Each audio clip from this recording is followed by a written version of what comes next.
in to this edition of Pride Pregame on the Greensboro College Sports Network. It is leg number 2 of a busy day today.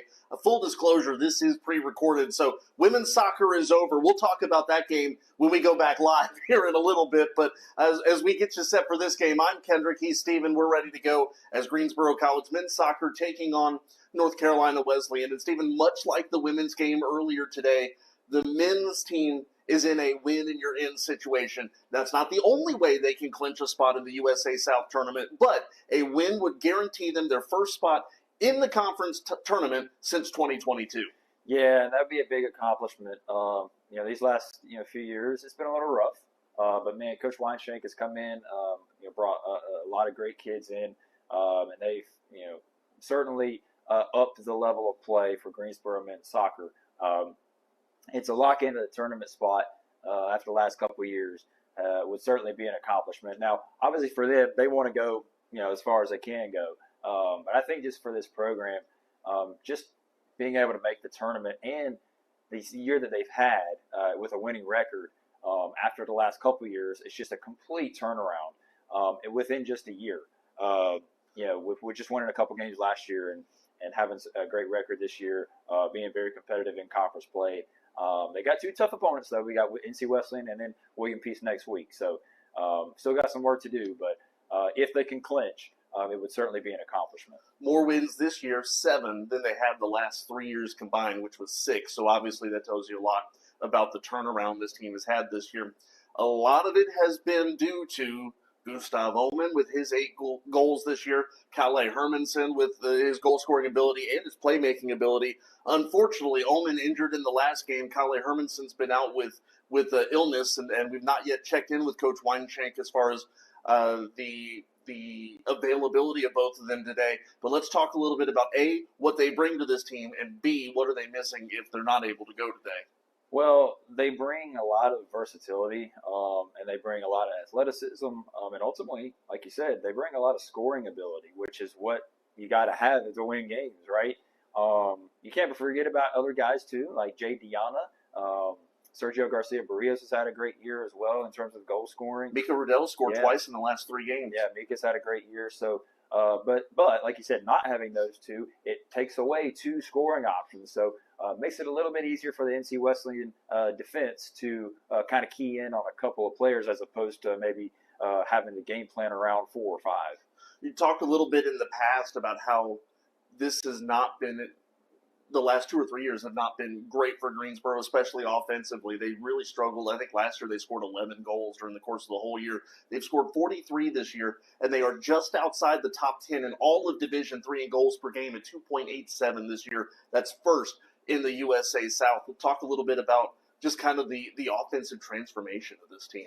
Yeah, well, it's funny because, at the beginning of the year we saw the potential of this team, and now they're, really starting to hit their stride and reach that potential.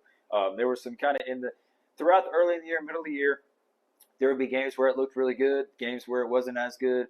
But now that they've played together throughout the year, they're really starting to get hot at the right time. And so that makes us really excited for if they do make the tournament, maybe they can make a run. And so, but like we said, you got to have Kalle, you got to have Gustav healthy in order to do that. But, this team has been really exciting to watch. Such a refreshing team, refreshing attitude, culture that this team has set this year. So it's going to be a lot of fun these next couple of games. See where we end up. But having Gustav, having Kalle is going to be important. But man, it's just been such a world of a difference. Especially like you talked about with the offense. So many different scoring threats. Makes it really exciting to watch. I think one of the big things for me, we saw at the beginning of the year, you could see the thought process on a lot of passes, especially the longer range passes down the pitch. They weren't able to connect on a lot of those. And again, you could say, I see what they were doing, but the execution wasn't there. These last couple of games, they have been spot on with their passing. It's generated some scoring opportunities. Thinking about the goal that Gustav scored here a couple of days ago with the incredible assist from Jalen King. This is a team that has gelled really quickly, talking about the fact there's a bunch of newcomers in here from literally all across the world, and just the fact that they make it look easy right now. Yeah, sure. That last game too, Isak Nagash had a great pass ahead for Axel's goal that kind of started it. So those are going to be key. You got to have those kind of passes. You got to have that kind of chemistry come conference tournament time. If you're going to win, you're going to score goals. And it's hard to score goals when you get to conference tournament time. You're playing the best teams in the conference. Obviously, everybody's playing as hard as they can. Everybody has scouting reports against one another. So if Greensboro can continue to have the kind of offensive execution they've had recently, could be a lot of success. Last game against Methodist was interesting because Methodist had over 20 shots, but they only had a handful on goal. The Greensboro defense was able to kind of keep them from having any close range shots, which is good to see. Greensboro got some shots off as well, couldn't find the back of the net, but it was a solid result. So, hopefully Greensboro can kind of get back to their scoring ways today. Yeah, third shutout of the year for Alvaro Hermosa. It's the most that any Greensboro goalkeeper has had in the last 3 or 4 years. We'll kind of wrap this thing up here with your thoughts and the keys to the game today. Well, I think one of the keys is going to be defensively. 90 minutes, we have to play solid defense. If you have a hiccup, if you have a miscommunication, NC Wesleyan is going to capitalize. So I think defensively we have to play well today if we're going to win. And look, if we have Callie, if we have Gustav, that's huge. If we don't, then you're going to have to lean on guys like Elias Goldsberry, Jay Diana, Axel Garcia Avila. So those guys are going to have to step up as well from a scoring standpoint. But I'm really going to watch defensively because NC Wesleyan has some threats to score, and if Greensboro has any breakdowns defensively, that could be the difference. I think I'm looking quote unquote defensively too, but kind of a different spin on it. I'm looking at defenders who can score for Greensboro. We talked a little bit about the front guys who you expect to score, but I think in a game like this, it could be who is the unsuspecting hero, who is the guy that you don't look at as an offensive threat, who can maybe come through and score for Greensboro. We talked about Rudell scoring a couple goals recently. There have been a few games where Hemington's been around the net, or a guy like Gazanfari or Stepurik got his first shot of at least in a long while in the last game. So, I think for Greensboro, can they get a little sneak attack in there somewhere? And that may be part of today's game as well. But we'll go ahead and hear from Coach Weinshank, and we'll get you ready for the second win and in of today's slate. It's Greensboro and North Carolina Wesleyan. It's coming up next on the Greensboro College Sports Network.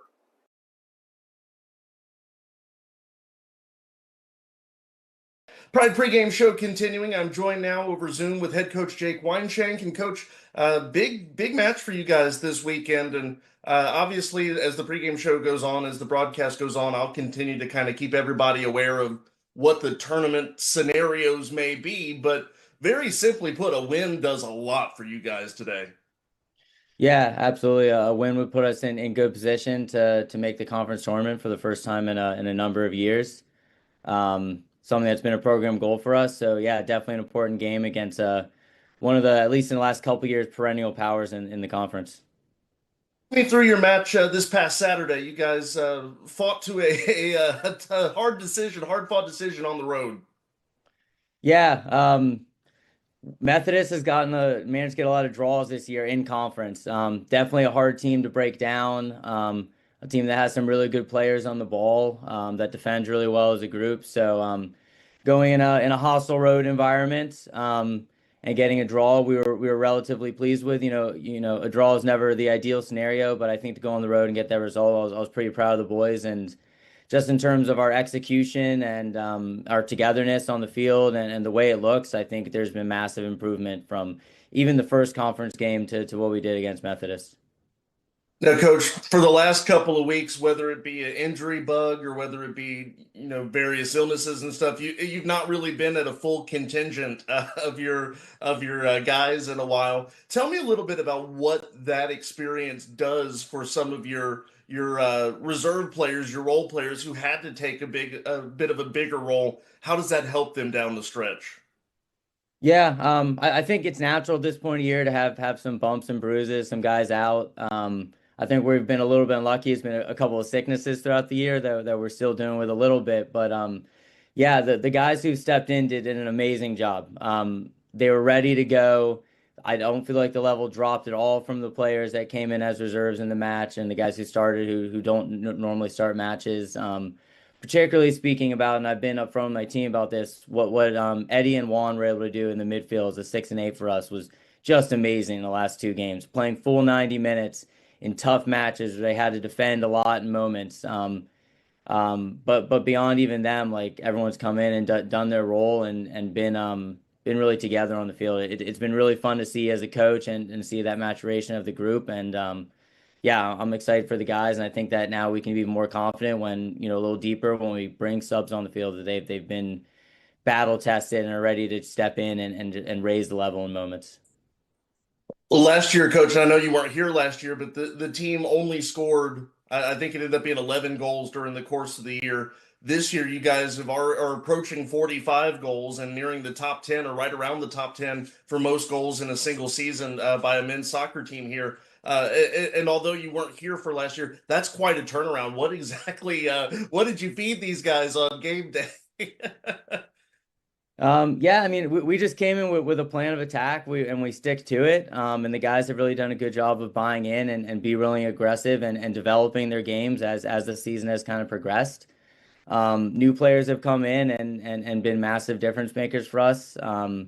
So yeah, I mean, it's certainly something that we work on the training pitch, and certainly something that was a point of emphasis for us that we wanted to be able to score. But yeah, it's been great to see the guys excel in that area and be, top of the conference in goals right now and up there in the nation, which is really exciting for us in the program.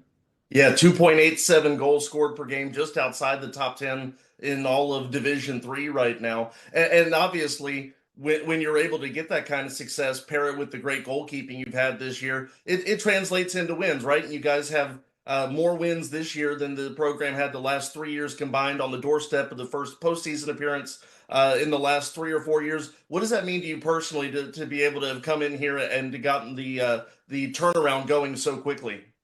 Yeah, I mean, what I would say is the job's not done, Kendrick. I think getting into the playoffs is a massive piece for us. If we can host a playoff match, that'd be even bigger.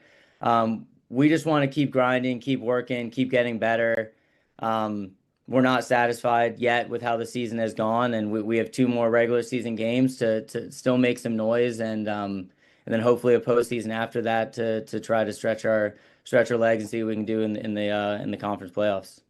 All right, last two questions here for you, Coach. First off, I was telling Coach Johnston earlier today, we were getting ready for the women's game, and I said, there's 3 games in every schedule that I think really brings a little extra emphasis as far as the energy goes. It's your opener, it's homecoming, and it's senior day. And you get a big one here coming up with homecoming, and just kind of walk us through, the emotions and everything surrounding today's game. Yeah, I think obviously it's stacking up a lot of things that can make it an emotional and important game, being homecoming, being a senior game, being a game that's really important for our playoff hopes, playing against a perennial team in the conference that we want to, prove that we can compete and play with on a regular basis. So I think the guys will come in very motivated. We've had a whole week to prepare, no midweek game this week, so the guys been getting after it in both recovery sessions, training sessions, whatever we've been doing this week. So definitely excited to play in front of the home fans on a homecoming game. So yeah, we're ready to go. Last question here for you, and I'll kind of loop 2 in together here. Tell us what we're going to see from North Carolina Wesleyan, and what are your keys to success today? Yeah, North Carolina Wesleyan is going to be organized both defensively and offensively. They have a game plan. It's clear from the film. They're a team that plays with a lot of confidence, as a team that's had a lot of wins in the past several years. They've also played a really, really difficult non-conference schedule to get them ready for big matches like this. So yeah, you'll expect some quality players, some good moments from them. You'll expect to see us defending hard in moments, and looking to sometimes show our goal scoring prowess as well. But we expect to be very tight, very competitive game against a very solid team. Appreciate it, Coach. Best of luck. Thanks so much, Kendrick.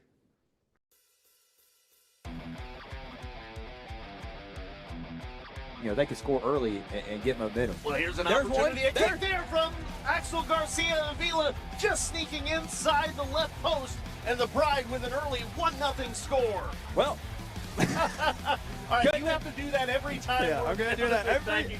Yep, that was it. Well, Garcia Avila trying to make something happen again. This one to King, a header by Gustavo, and he scores! Well, now they got a 2-goal lead. Great feed there from King to Gustav Omen, his 8th goal of 2025. We'll got You want to tell this team how important today is? I think they know. Got a replay for that one. What a beautiful pass. Simister, yeah, and he's doing a nice job working left-hand side. Past Hermosa, he'll score. And there you go. They've been getting closer these last about 7 minutes. Yep. So another good scoring opportunity for the Knights as we are in the mid-portion of the first half. Hester's kick curling in. Hermosa goes up to get it. Hester, just a little quick touch. This one to Gorringe on the ground to the left. And if that is a little bit to the right, it's a goal easy because goal. Hermosa didn't even move. All right, well, we apologize for the technical difficulties. I believe we are back on the air here. 26-16 to play. Greensboro College now leading 3-1. Since, or while we were gone, Mika Rudell with his 2nd goal of the year. And the Pride with a 2-goal advantage. SVU trying to apply a little bit of offensive pressure here in a game that could see the Pride move back into a postseason spot. Long feed up ahead, header right to Hermosa. Big time save there. Now left-hand side, shot on Hermosa, goes to a knee, makes the save.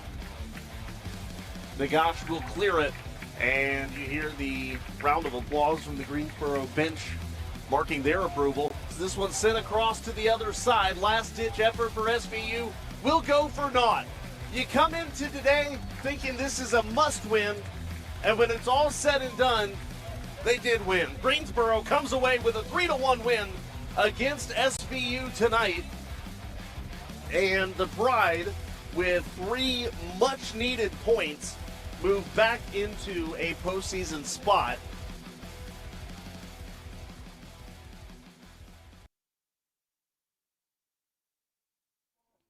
And welcome back to those of you who joined us for our first broadcast. Welcome in to those for the first time to those of you joining us for the first time today for game number 2 here at Pride Field. The men's soccer team getting ready to take on the North Carolina Wesleyan Battling Bishops. Your Pride coming into a big matchup today. Kendrick, we've been talking about it before we came on air here. We've been following along closely with some of the other games going on in the conference that matter today. But most importantly for the Pride in this one is at least a point here. You and I have been talking about it.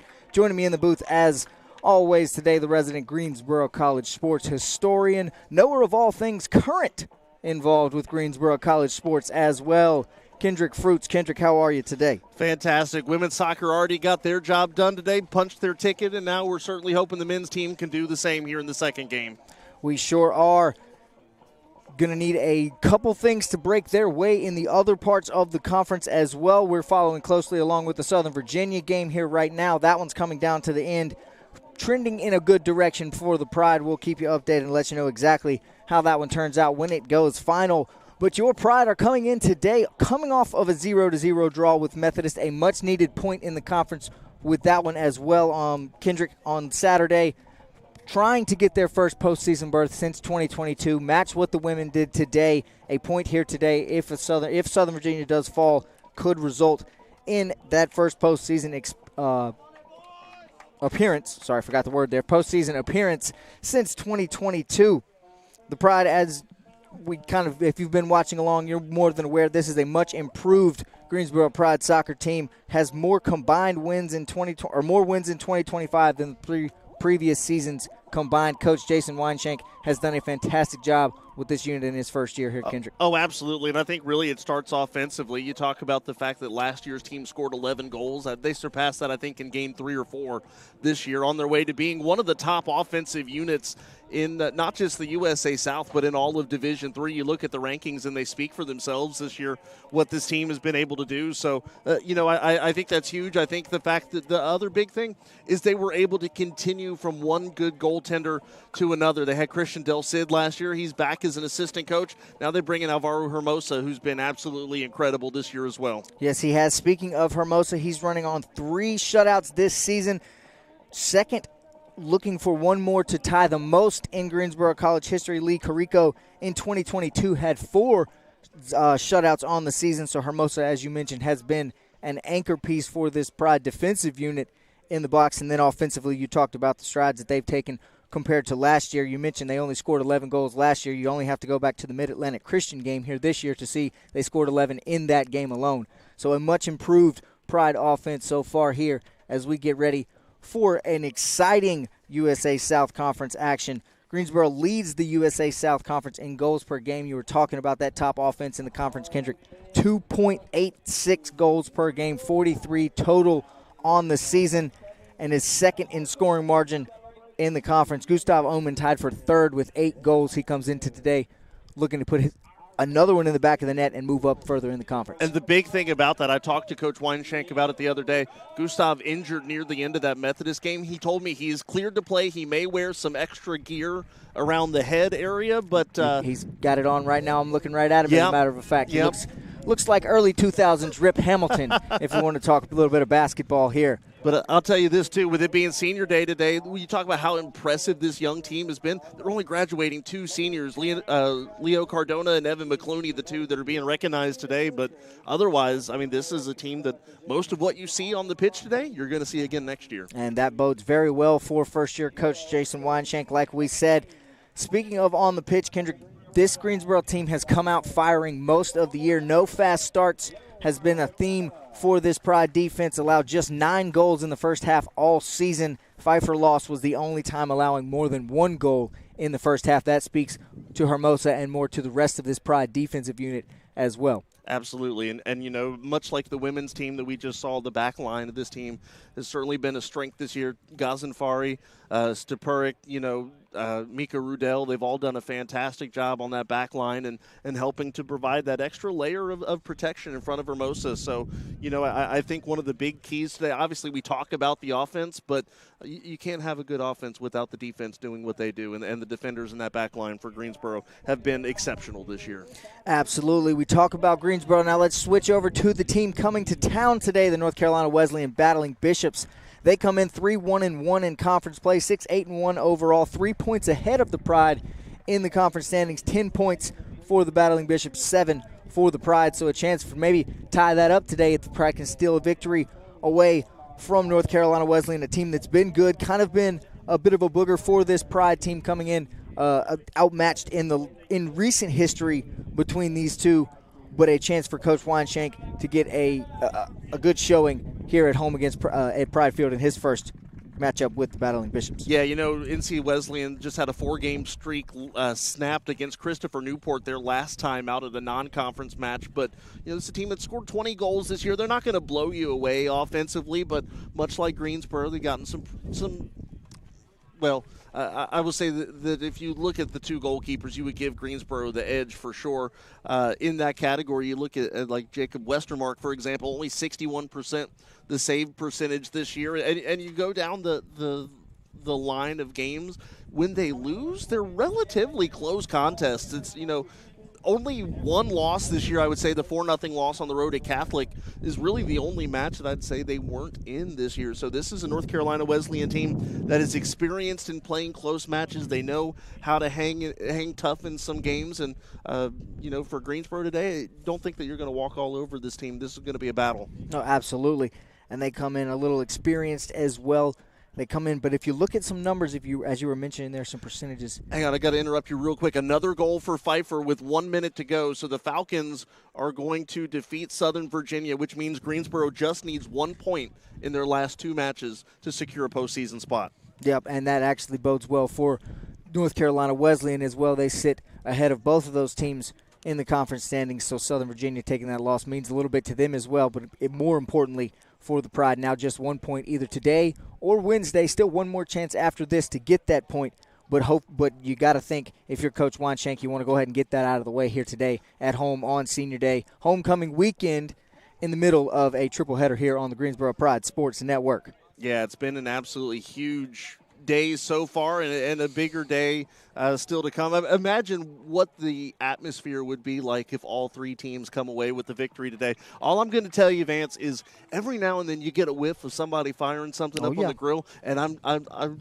trying to look around and be like, well, why don't we have a grill back behind I know it. us? I told AD Jerry Fisk just a moment ago before we got live here that it smells like homecoming out Yes, here. You know, it it's does. a big weekend. You can smell the grills. You can smell the meat on the grills. You can feel the energy here at Pride Field, and we have finished recognizing our seniors on the field. We're about to get things underway. This one should be very exciting. Now, Vance, I was telling you we just needed that point, to take care of things with Southern Virginia. But I think the other thing to keep an eye on was in the event of a tie, which now Southern Virginia we would have a tiebreaker on them, so they kind of fall out of the picture. Now, where it gets interesting still is Brevard, because Brevard has a tiebreaker on Greensboro, and the last thing you want to have is a three-way tie. That's why it's important to get a point here in the next two games, because if you end up in a situation where there's a three-way tie, then Greensboro, by virtue of the second tiebreaker, we're not going to get into all the crazy scenarios, but the Pride would be on the outside looking in. So just wanted to explain that is why it is important for us to pick up 1 point over the next two games, because in the event of a three-way tie, Greensboro will not make the postseason. Right. That would be unfortunate. So that is, again, just speaking further evidence to the value of this 1 point here today or Wednesday. 3 points today would be even better. We see the teams taking the field. We're getting ready now for our national anthem. That means that the game is about to get underway, or taking the pitch. I guess it won't be the field till 6 o'clock. I'm getting a little confused, getting a little bit ahead of myself here, mixing my sports up. But it will become Pride Field once again this evening for the first night game in history. Yeah, and I'll tell you, that's going to be really exciting, too. We got a couple minutes here before the national anthem while they run through the starting lineups. And if I may switch from European football to American football for a moment, that's going to be exciting tonight. Ethan Beamish, the quarterback for Brevard, has thrown 8 touchdowns against Greensboro over the last 2 matchups. So for the Pride, figuring out how to stop him is going to be huge, and see what Greensboro can do offensively. If you don't shoot yourself in the foot, you have a good chance of winning last week at Belhaven. So certainly something that we'll keep an eye on tonight as well. But as we come back to the matchup here, I think one of the keys for today, if I look at this North Carolina Wesleyan roster, and you kind of look at, who are the guys on this team to keep an eye on. Obviously, it starts with their leading goal scorer, Tom Rowntree, but I think one of the first guys that stands out to me, not even a guy that is on the pitch to start with, it's Santiago Calvo-Lavera, who has 4 assists this year, and I think that's a big thing.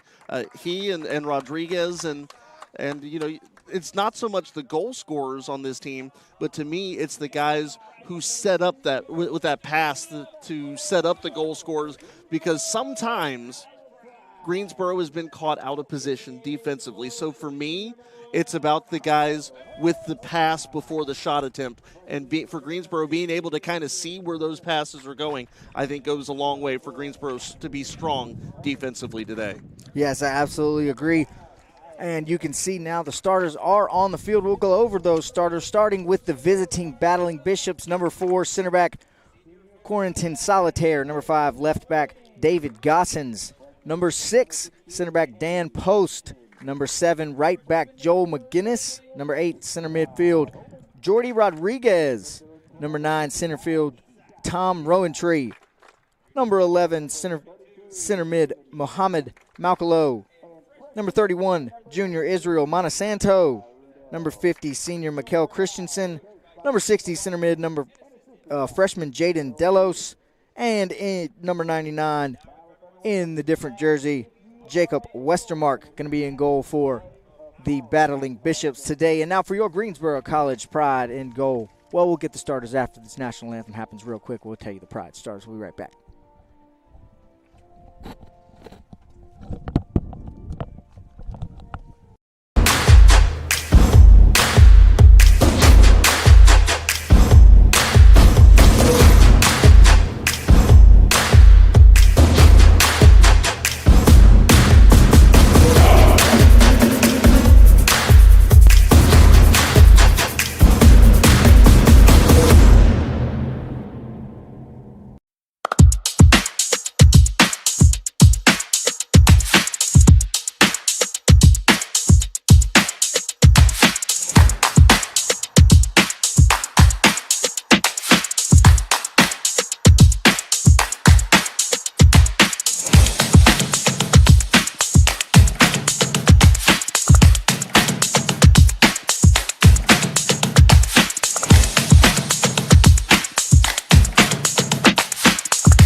And welcome back in here to the Pride Sports Network. Once again, Vance Ballard and Kendrick Fruits in the booth with you this afternoon, getting ready to bring you some USA South soccer action on the pitch. We're finishing up the Greensboro starters there before the national anthem, so we'll run through those here for you. In goal, number 1, junior Alvaro Hermosa. Number 3, freshman David Stepuric. Number 4, freshman defense Tyler Gazanfari. Number 5, another freshman midfielder Kala Hermanson. Number 8, senior Leonardo Cardona. Number 16, freshman midfielder Eddie Hemington. Number 28, freshman midfielder Gustav Oman. Number 29, midfielder Yishak Nigash. Number 32, forward junior Jalen King. Number 33, Mika Rudell. Finishing up your starting lineup for the Pride. Number 9, senior forward Evan McCloney. That's going to do it for the Pride starting lineup, Kendrick, and you can feel the energy as we mentioned here. Homecoming day, Hall of Fame weekend, senior day for this men's soccer team. Game 2 of 3 here on the Pride Sports Network. It's an exciting Saturday afternoon, and we're about to get started with what should be an exciting game on the pitch. Oh, without a doubt. And obviously, one of the things we were talking about a little bit ago is some of the guys who, don't necessarily have the most impressive stats for Greensboro this year, or some of the guys who have been some of the most important parts of this team this year. We talked about Stepuric and Gazanfari, but you look at Isak Nagash as well, and a couple of the other guys, Leo Cardona, who's missed a lot of time in the middle portion of this season, but now back in action as well. And so, expect a lot of these guys. I think that the key for Greensboro today, somebody who doesn't normally have a big role in terms of scoring today, I think may prove the difference. Could not agree more. And we're officially underway as the Battling Bishops get this possession started here. Working the ball in their own territory at the moment. Corrington Solitaire with it. He gets it over to David Gossens as they just play along, trying to find an open spot here in this Pride defense, something we've talked about has been very good in the first half of games so far this year. Oh, without a doubt, and I think you're going to see the pressure for Greensboro. One of the big things they like to do is to create turnovers on the offensive side of the pitch and set up some short pitch opportunities. I think we look to see them take advantage of that today. Try to get a turnover on the throw in there. Almost do. Still fighting for it. That ball's out of bounds. Going to stay with the Bishops there.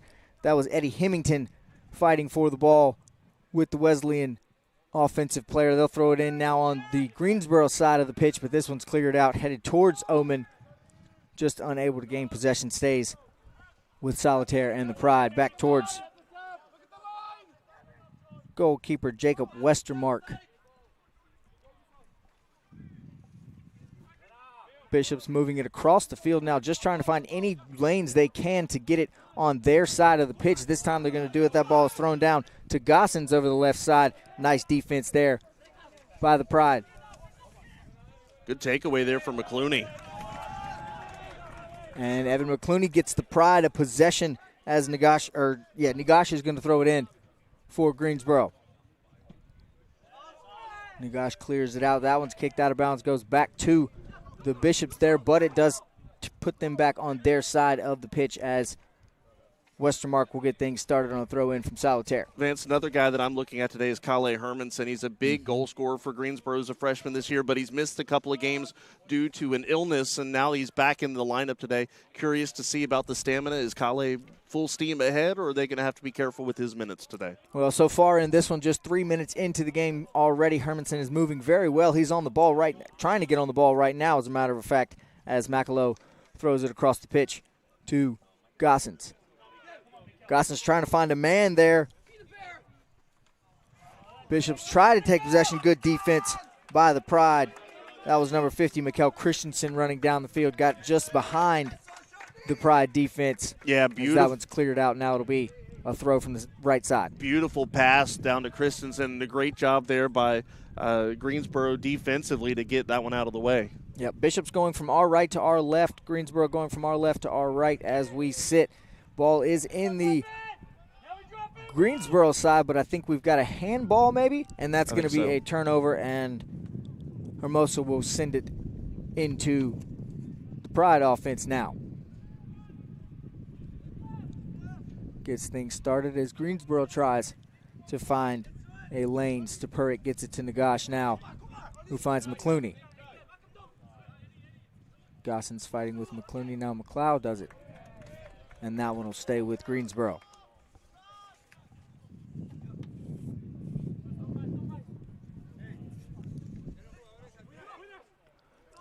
Throw in headed by Omen as McClooney and Omen chase after it. Kicked back towards Westermark in goal. You can tell the Pride are trying to get something going offensively. They're pushing a little bit. And I would say they're in control of this one so far as Wesleyan's just had trouble getting it on their side of the pitch. I feel like most of this game so far, outside of that one Wesleyan push, has really been played in the middle third right now. Neither team's really been able to make a whole lot of inroads in the early going. No, and you've got to think that Wesleyan is kind of okay with that, sitting where they sit at the top, towards the top of the table here in the standings as Greensboro tries to push. Christensen moves it towards the Greensboro goal and now turned back around. I think the important thing, especially with the fact that so much could still change over the last couple of games, and you look at the fact that, Wesleyan still technically is just 3 points ahead of Greensboro, which a Greensboro win today makes them tied, and the Pride have the tiebreaker there. So Absolutely. Neither team really in a comfortable spot. No, not at all, as McAloo throws one into the zone, tries to get it in. Good hands there by Hermosa as he's able to stop that little bit push there. Nice pass into the box from McAloo as he tried to find Joel McGinnis streaking down the field, just unable to do so. Once again, the wall that is Alvaro Hermosa. Vance, I'll tell you, this Wesleyan team looks fast right now. Yes, they do. Yes, they do. They've had a couple runs towards the net so far here this afternoon as Post gets it on the throw-in now.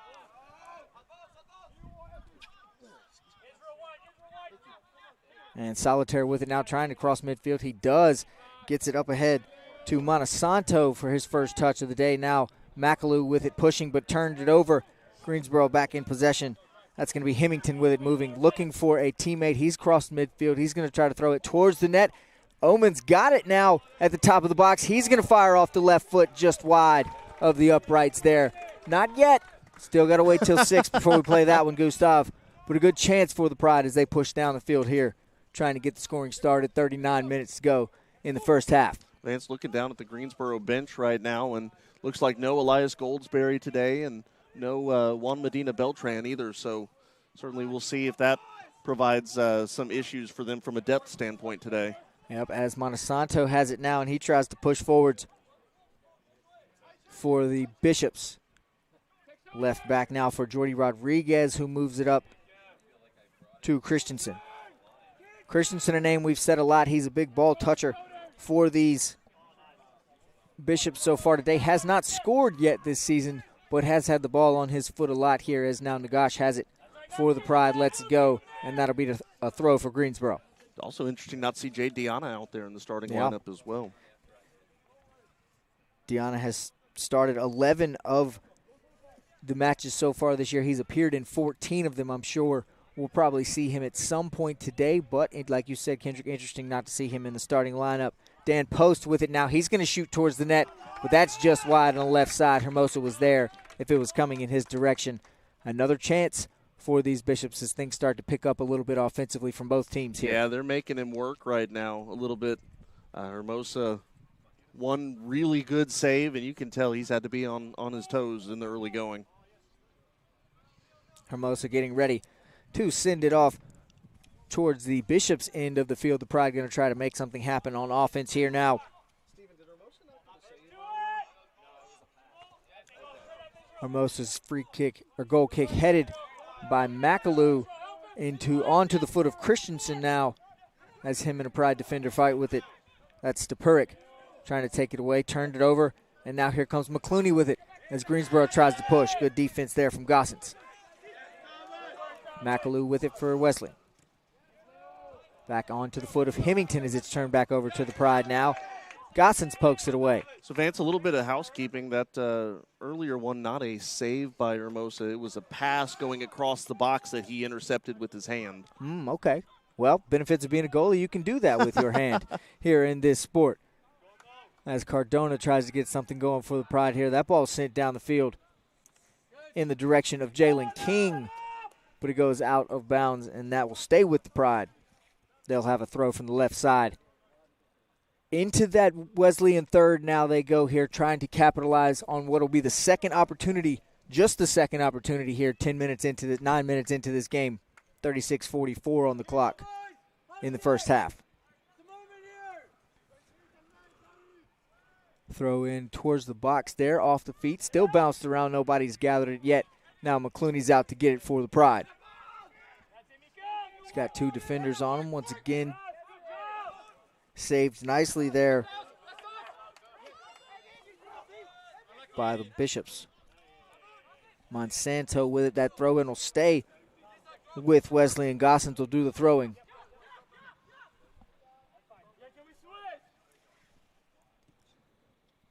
Solitaire with it. Still been pretty impressed with this Greensboro defense so far here this afternoon, Kendrick, as they have allowed a couple runs, but they've really shut the door when getting into their side, when the Bishops has gotten into their side of the field, much like they are now, as Jordy Rodriguez settles things down, gets it back to post.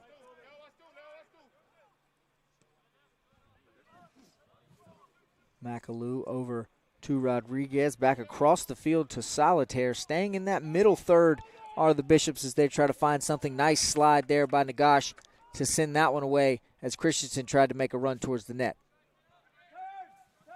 That throw in will come from the left side now as the Bishops will try once again to get something going in their offensive zone.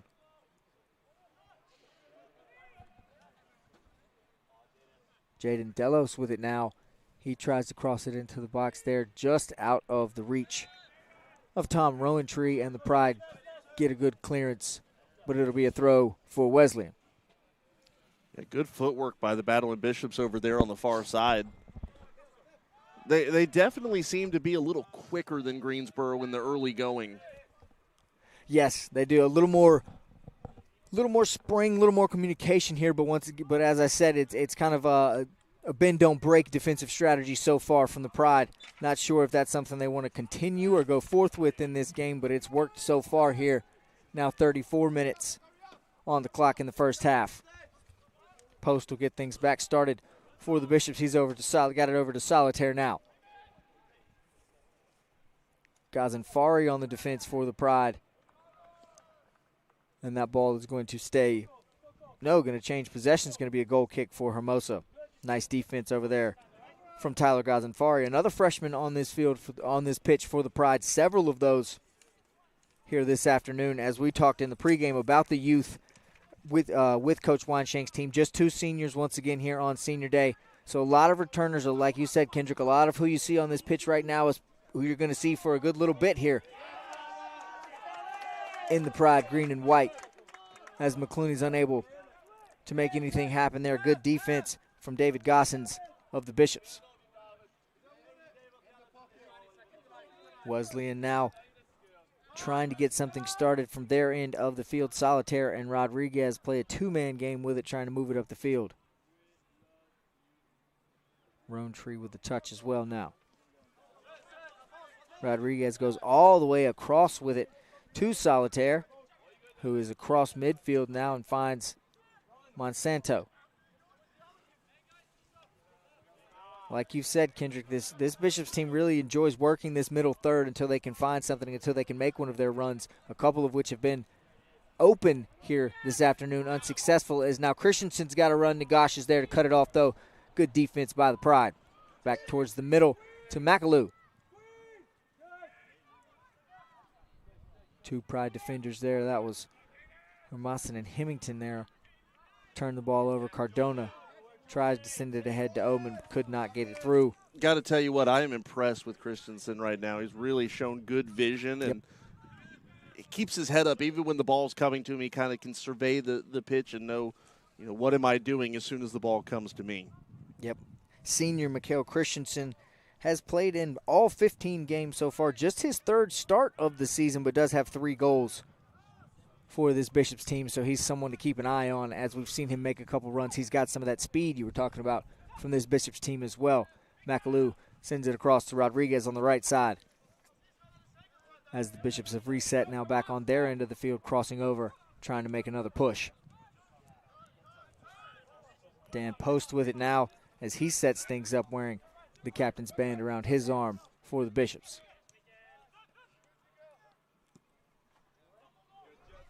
This time it's Post in there to Delos making a run. He sends it across in the box, but there is nobody there for Jaden Delos. And that ball goes back to the Pride. It's going to be a throw. It's going to be Tyler Gazenfari throwing it in to get things started for your Pride here as they look to push now with 31 minutes and counting to go here in this first half. Yeah, he was looking for Roantree and just missed him going across the box there. Nagash heads it back towards Hermosa, who's going to try and sneak one up to Hermanson. And now him and Stepurik play with it a little bit. Ball off the foot of Mika Rudell now. Pride have really only had one chance at it so far in the Bishop side of the field. They had another possession, but it ended quickly with a turnover. Just one Gustav Omen shot in the direction of the goal, and Jacob Westermark for the Bishops as now McClooney pushes it towards Nagash, and we've got a whistle. It's going to be a free kick for the Pride.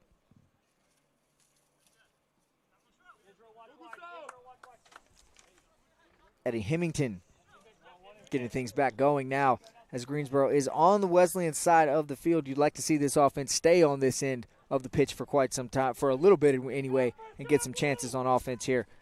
Still early in the second half, 30 minutes to go now, or in the first half, 30 minutes to go before halftime. Hemington sends it into the box, off the head of Hermanson, still bouncing around in the air, and Westermark goes up and grabs it and is going to try and get things started quickly as he sends it down in the direction of Joel McGinnis. Jalen King there to cut off McGinnis, and that ball is now turned back over on the foot of Jalen King, who's going to try and push for the Pride. Had a wide open Cardona, didn't take that pass. Yeah, it looked like he didn't gain clean possession of it, kind of ran without the ball there on his foot, and this one goes out of bounds. Now Westermark will start over. He'll slow it down a little bit for the Bishops now. So 15 minutes in, Kendrick, a scoreless game, and we see senior Leo Cardona coming to the side as well as Evan McClooney, and here comes Jay Diana, like we talked about. Joining him on the pitch is going to be Axel Garcia Avila, two guys who have been very important to this team so far. 5 goals from Diana, 3 from Garcia Avila, so some offense coming in now for Coach Weinshank as he got his seniors the shine they deserve on senior day, and now it'll be time to put in a couple more scoring threats as Christensen makes a run now for the Bishops. Loses it off his foot, and Stepurik is there. Yeah, it was really good to see the seniors get an opportunity offensively and get a couple of minutes of playing time in there. But I think, obviously you hope that you get to a situation at the end of the game where you can put the seniors back in. But if not, they were able to get their 15 minutes here at the beginning. Absolutely. Nicely done from the seniors. No goals allowed by those players that were on. And Leo Cardona had a couple nice touches there as well for the Pride. We've got a free kick coming from the top of the box. Now going to be Tom Roantree taking it for the Bishops as the Pride gets set on defense. I guess if there was ever a really good time to substitute Jay Diana and his height into the game, it's right before a free kick as he stands at the wall now. And Hermosa awaits in goal. The wall is 4 strong here for Greensboro. Jalen King, Tyler Gazenfari, and Eddie Hemington stand alongside Diana. Garcia Avila not that far away either. No, he is not. Trying to, just in case, take away that sneaky pass there if Roantree tries something cute or some kind of set piece from the Bishops. And an interesting note down below us, Kendrick, we've got a quick Christensen timeout as Hermosa gets another save there. As Roantree tried to sneak one in, but the goalkeeper for the Pride continuing to do what he does best. Makes another save for this defense. Yeah, good slide to Alvaro's right there. The point I was making, though, Christensen, I believe, is bleeding a little bit, going to have something wrapped here, so the Pride have a chance while one of the main ball possessors for the Bishops, or one of the main threats on offense for the Bishops, is over here getting some medical attention. He is fine. He's right underneath us. I can see he's just getting some blood covered up, getting some tape on him. So he is going to return, obviously, which is a good thing. We don't want any injuries. But the Pride do need to take advantage when, obviously, one of the key guys for the Bishops is sidelined at the moment. Obviously an opportunity to shout out our fantastic AT staff here. Kristen Hogan doing a great job down there, as always. Absolutely. Came quick to work, and now she's going to get Christensen back in the game and ready to go here shortly as Stepurik sends it across to Rudell, who tries to push. He's going to send one deep now, head looking for Jalen King, but cut off there by McGinnis for the Bishops. Kristen had to get out here early today. Women's lacrosse had practice before even the opening soccer match day. She was out there with them. Testing the turf on Pride Field today. I think she said she got here at 7 this morning. I got here like 8:15. It was already cold then. I can't imagine. About to say.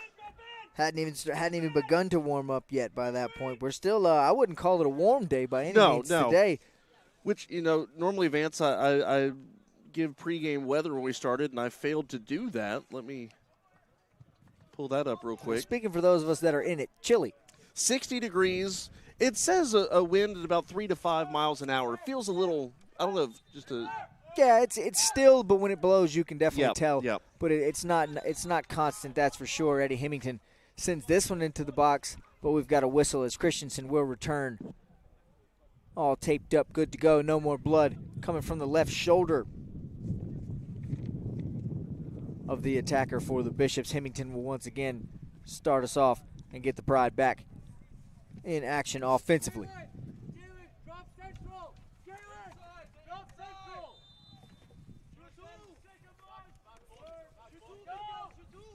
Hemington looking to push now. Another chance for the Pride inside the territory of the Bishops. Stepurik with it. He sends it towards the box.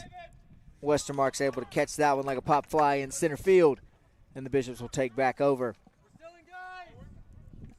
Just unable to capitalize on the few good chances that they've had so far. Here are the Pride. Same for the Bishops, though. 24 minutes to go now in the first half.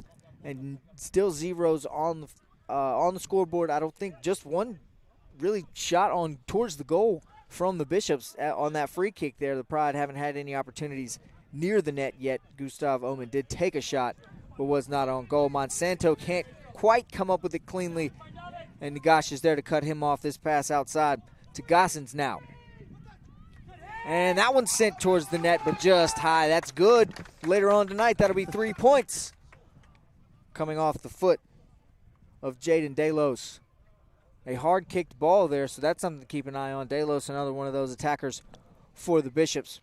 Greensboro looking for a different kind of 3 points here in this first game, but I think one of the big things, we talked about the speed of North Carolina Wesleyan in the early going, and they're doing a really good job of ramping up the intensity right around the 18 and doing a nice job of not necessarily putting Greensboro back on their heels defensively yet, but certainly it kind of feels like it's fast-paced, and if Greensboro's not paying attention, somebody's going to sneak through. Yep. They've certainly, like you say, not on their heels, but they've put Greensboro in a position to have to pay enough attention defensively to where they can't put Wesleyan on their heels either.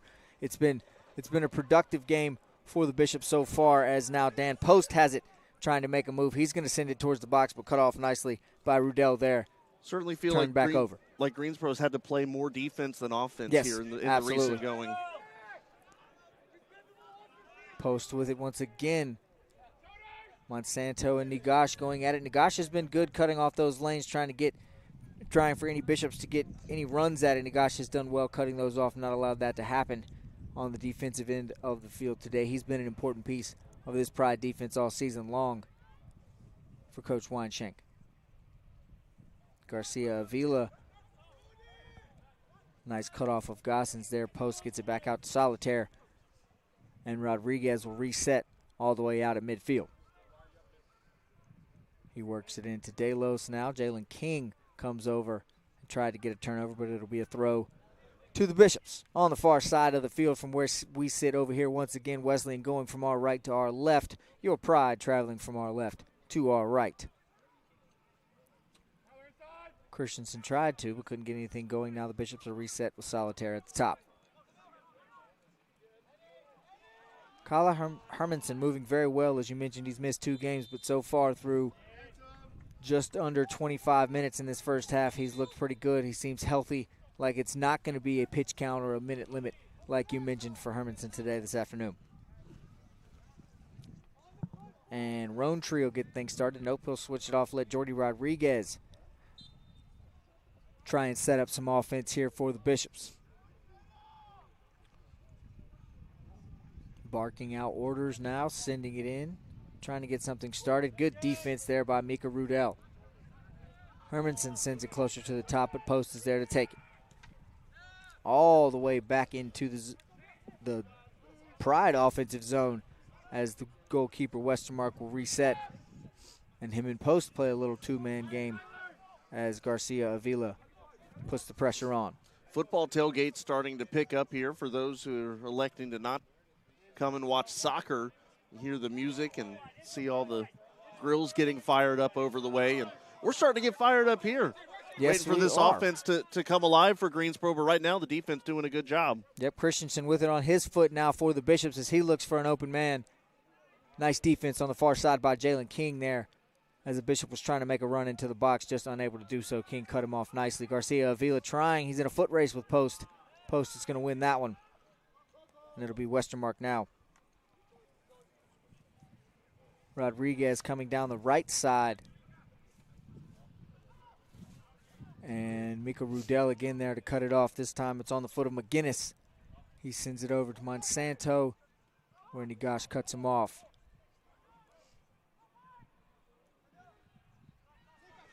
McAloo. Roantree has it now. McAloo back with it again.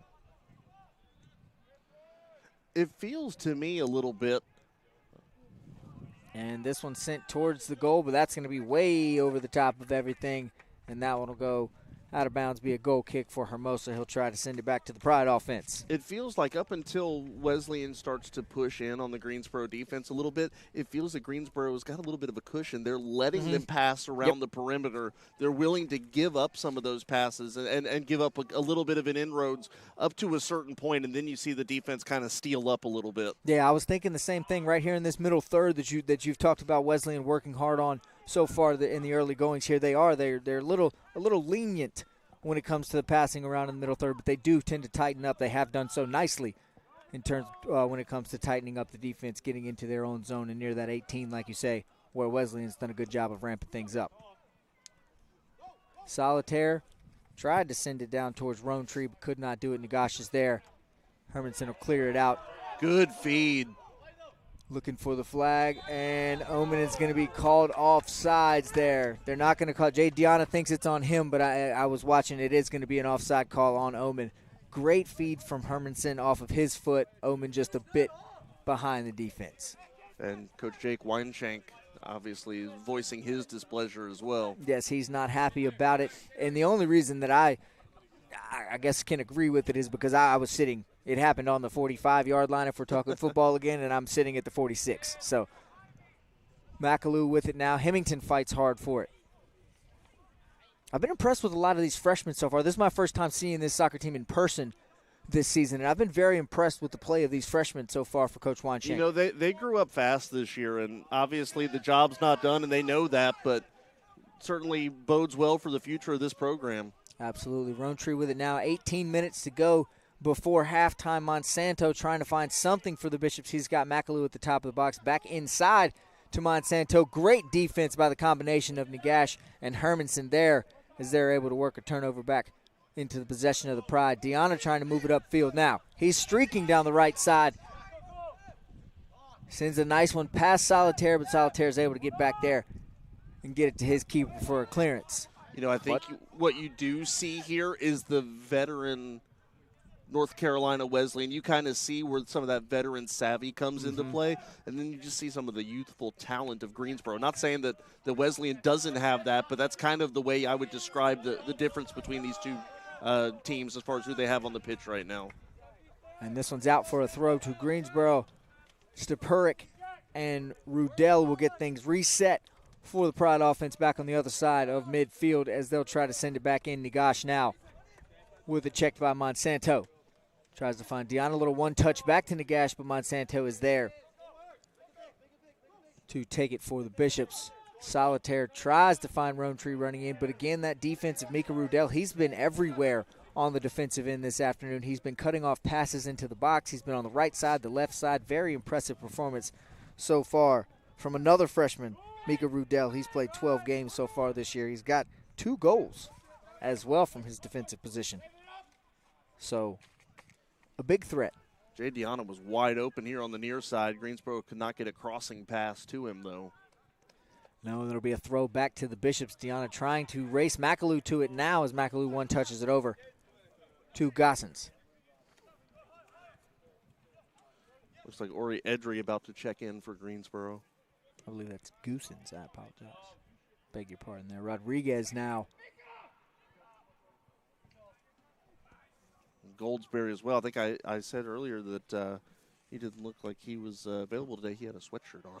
Well, can't say I blame him if you're not out there running around. It's certainly sweatshirt weather here. Nice takeaway by the Pride there. Garcia Avila with it now. Tried to get it over to Deanna, but once again, there's Mika Rudell with the clearance. I think, Gustav Omen's going to come up with this one. Jalen King now tries to get something going. He'll work a throw for the Pride. It's kind of one of the things where I talked to Coach Jake Weinshank before the game, and I was like, hey, man, obviously nobody is 100% healthy this time of year, but he said, all things considered, we're as healthy as we could be. As we see Goldsberry and Edry coming in for King, and Gustav Omen is going to come out for a little bit.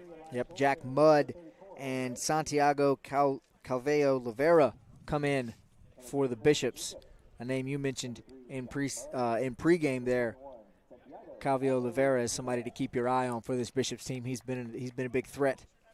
And again, just reiterating the reasoning behind that is the fact that we've seen some of the fancy passing from North Carolina Wesleyan so far, and the fact that they've been able to quickly work it around the box. And so I think, the important thing for me is not so much the goal scorer, but who makes that pass. Yep.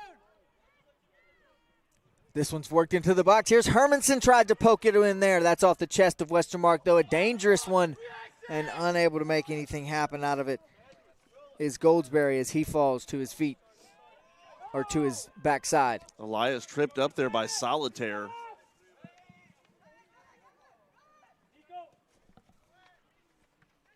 And this one's sent into the Bishop's box. We're going to be cleared out for the time being. That's going to be a foul on the Pride, and it'll go to the possession of Solitaire and the Bishops. A nice look, though, by Kale Hermanson a couple minutes ago. And Goldsberry was not in a bad spot to clean up the rebound by Westermark, who did not field it cleanly, if you will. No, and Hermanson, as you mentioned, somebody who comes into this 7 goals on the season for Coach Weinshank. So him and Gustav Omen, the two predominant attackers, predominant goal scorers for this Pride team. Very nice to have him back there. He had a chance. Hopefully he'll have some more here as this one continues. 13 minutes and 30 seconds before halftime. Solitaire with it. Tries to find something in the direction of Delos when Nagash is there. Nicely possessed by Hermanson. He sends that one in the direction of Edry. Edry could not make the play on it, though, and now it'll be back in the possession of the Bishops. McAloo, one touch to Christensen through his legs right through the 5-hole. And guess who's got it on the defensive end? Mika Rudell once again. Yeah, you talked about the offensive contributions. I'll hold off here on this. Yep, as Christensen makes an attack, tries to find Delos over on the left side. Nagash is there to cut him off again, but Delos gets by him. This one's sent in, saved once again by Hermosa.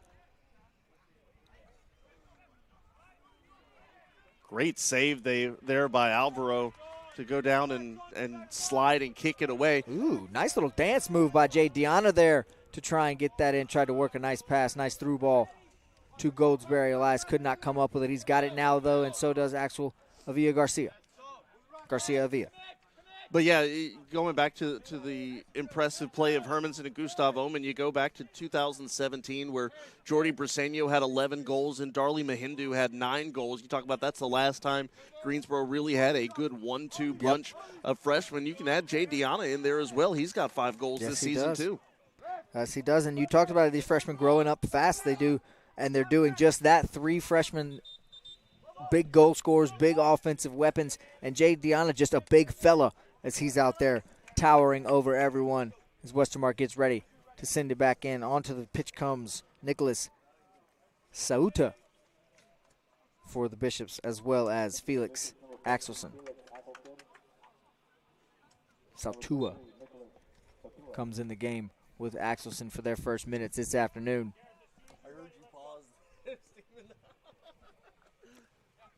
This ball has worked its way to Christensen now. He's across midfield trying to push it by himself. He's working, got Delos to his left side, looking for him, and there he goes with it. Nagash on the outside pokes it out of the possession of Delos, and they're going to give the throw to the Bishops. Great defense once again. You know, you look at Isak's numbers this year, and, you know, there's nothing offensively about it that you go, oh, man, that's incredible. But he's given you just standout defense and great speed, allows him to do that and clear things in the corner like he has all year. Yep. This ball sent into the box just out of the reach of Jack Mudd, who's come in for some new minutes here for the Bishops, just out of the reach of him, and Hermosa was there to scoop it up. Jade Deanna once again making people look silly as he sends a man to the pitch.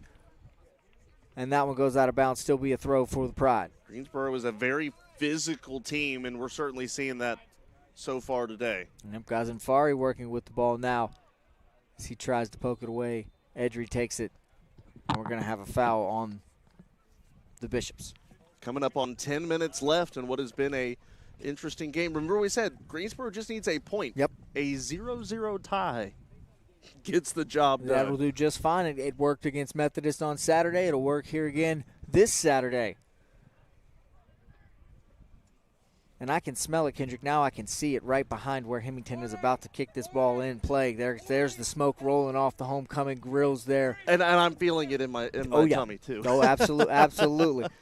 9 minutes, 47 seconds before halftime. Hemington awaits to kick it in here, and he's going to send it into the box, trying to get something going for this Pride offense in the direction of Hermanson off the head of Mika Rudell out of play.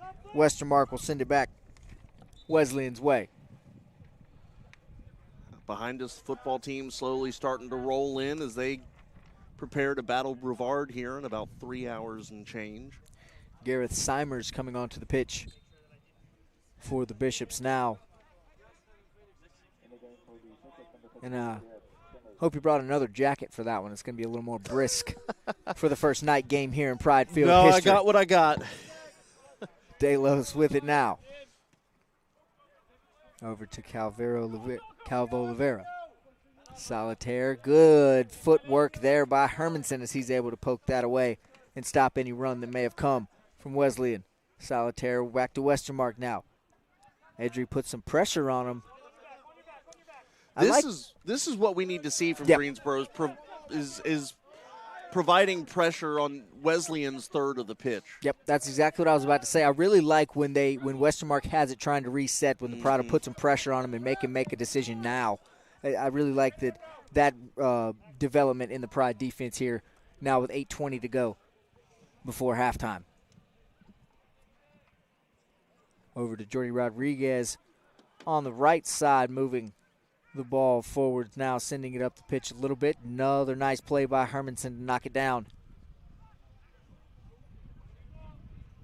And sent out towards the tailgate there on a clearance by Ghazenfari. Well, when they bring that ball back, bring it back with a hot dog, I was about to say, yeah, you just drop that off over here in the booth. We'll take care of the ball and a snack.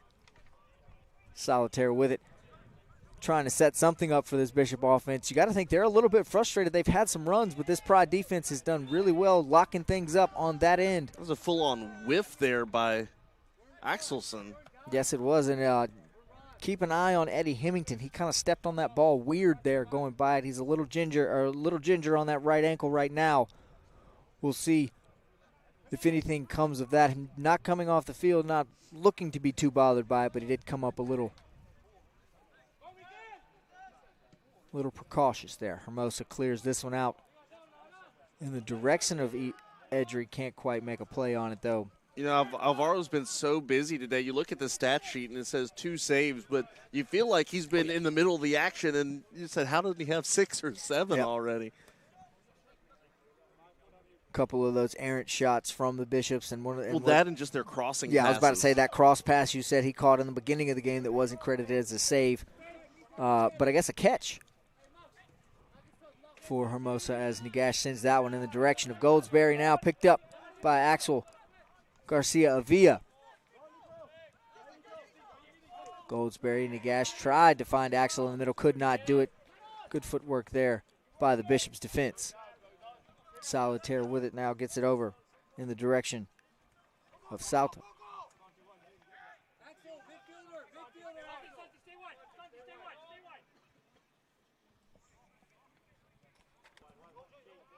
Rodriguez and Solitaire seemed content with 6 minutes to go before halftime to just play around with it, and now Solitaire sends one in the direction of Delos, who tries to cross it into the box, but there is David Stupuric for the Pride. Hermanson. And we've got a whistle. Is that what I heard? Yeah. Not sure what for, but I don't think the players on the pitch are either. A lot of confusion from both sides about what that whistle was. Jake Weinshank has his arms out to his side trying to ask for an explanation, and he did not like the explanation he got.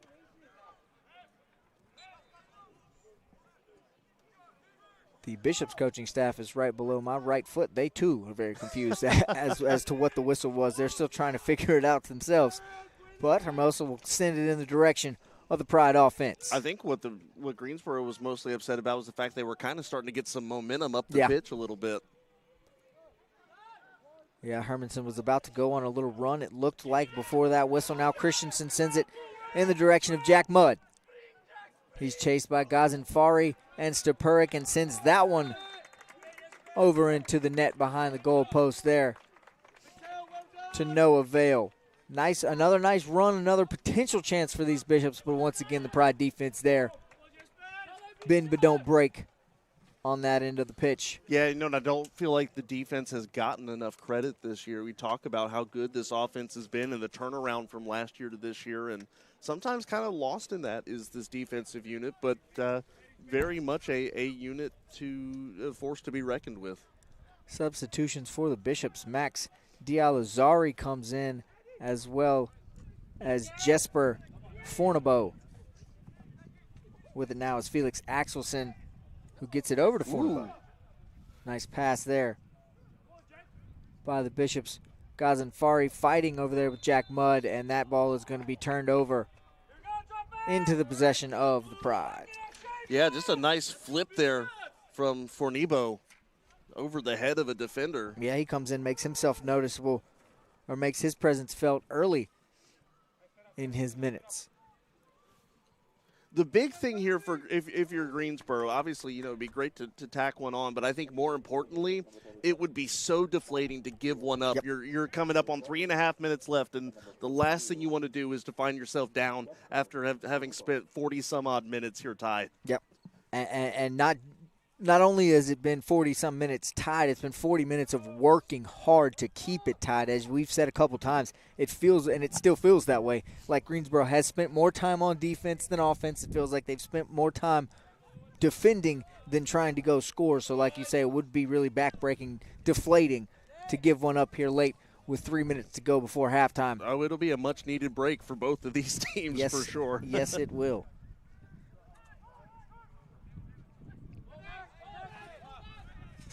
Ball back on the feet of the Pride now. Hemington gets it from Stupuric.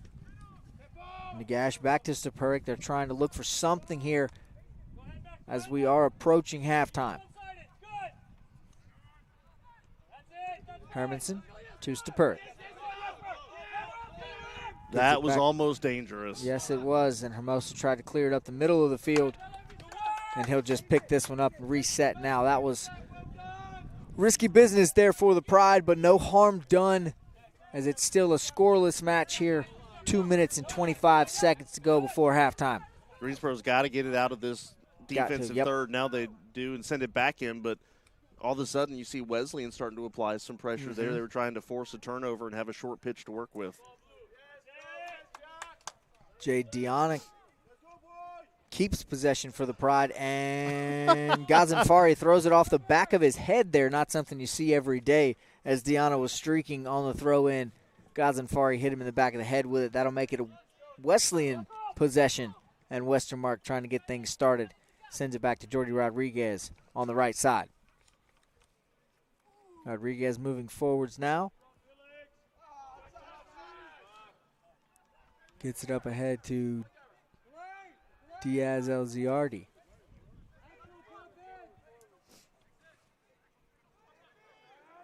Nice defense there by Axel Garcia. Avila comes in to take it away, but back to it go the Bishops. Mudd over to McGinnis. McGinnis tries to send one into the box now in the direction of a Bishop, but a nice header there from Nagash to get it out. Holds the danger for now.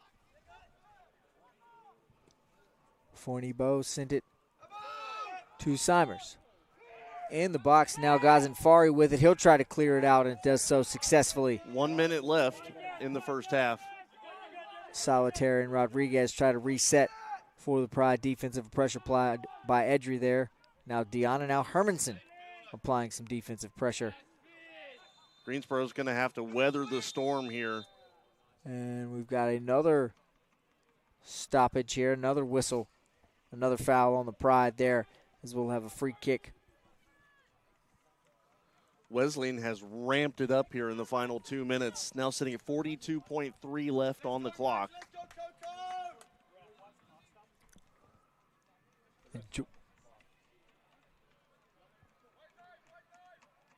And Jordy Rodriguez is ready to send it in here with 42 seconds to go in the first half. Like you just said there, Kendrick, Pride in desperation mode on this side of the pitch right now, just trying not to let anything find its way to the back of the net here before halftime.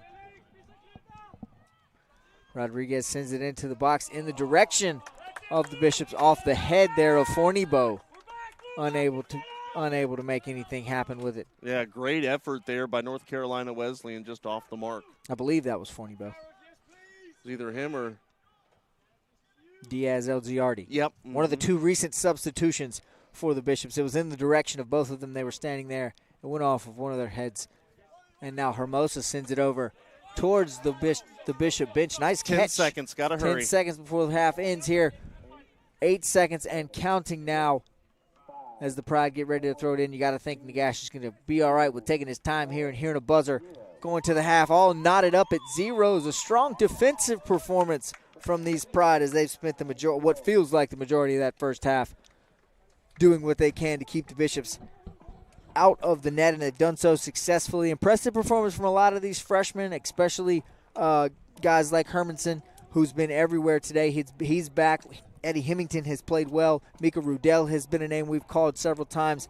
Just got to get something going on the offensive end as usual. Alvaro Hermosa, a brick wall back there in the net. Another scoreless first half for him. Another half we talked about in pregame where the Pride do not allow a goal or have only allowed 9 all season in the first half. Yeah, they have been very strong defensively, which, is no shock. But I think maybe the bigger surprise is being outshot 7-2 right now and trying to figure out, a way to kind of make some inroads offensively.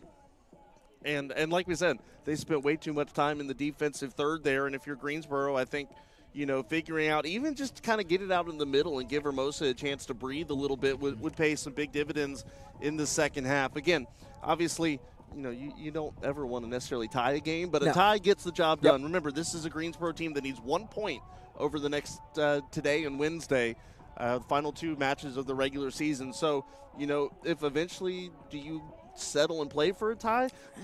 I don't like to say that, but I think maybe if this continues to be 0-0 deep into the second half, maybe you do have to shift your strategy a little bit and just say, hey, we need to punch our ticket and think big picture here. Absolutely. Speaking of punching their ticket, that'll be something that won't be the first time it's been done here today on the pitch at Pride Field. The women's soccer team punched their trip to the postseason with a 2-0 victory in Game 1 of what is a triple header on the Greensboro Pride Sports Network here. Football game coming up at 6 o'clock. Homecoming, as Kendrick and I have mentioned a couple times. You can see the tailgate tents popping up. You can smell the food on the grill. You can feel the energy in the air for what is going to be an exciting game. What is the first night game in Pride Field history glad we get to be here for that one. Absolutely, but I want to go back to that first game you mentioned just a moment ago. Obviously, there's so many storylines with that game this morning. First off, you mentioned Greensboro wins. They punched their ticket into the postseason. It was senior day, and we recognized Hillary Grayley and Allison Mann and Paige Cowenhoven before the game today, and obviously homecoming. You add that to it. Coach Mike Johnston moves into a tie, his fourth winningest coach in the program history. And then on top of that, perhaps a little bit of personal, not for me, but I think one of the big things, freshman Cameron Marcondes has been, one of the big players offensively for Greensboro this year, but just could not buy a goal off of a net, off of everything except for finding the back of the net, off of the post, off of, whatever, you name it.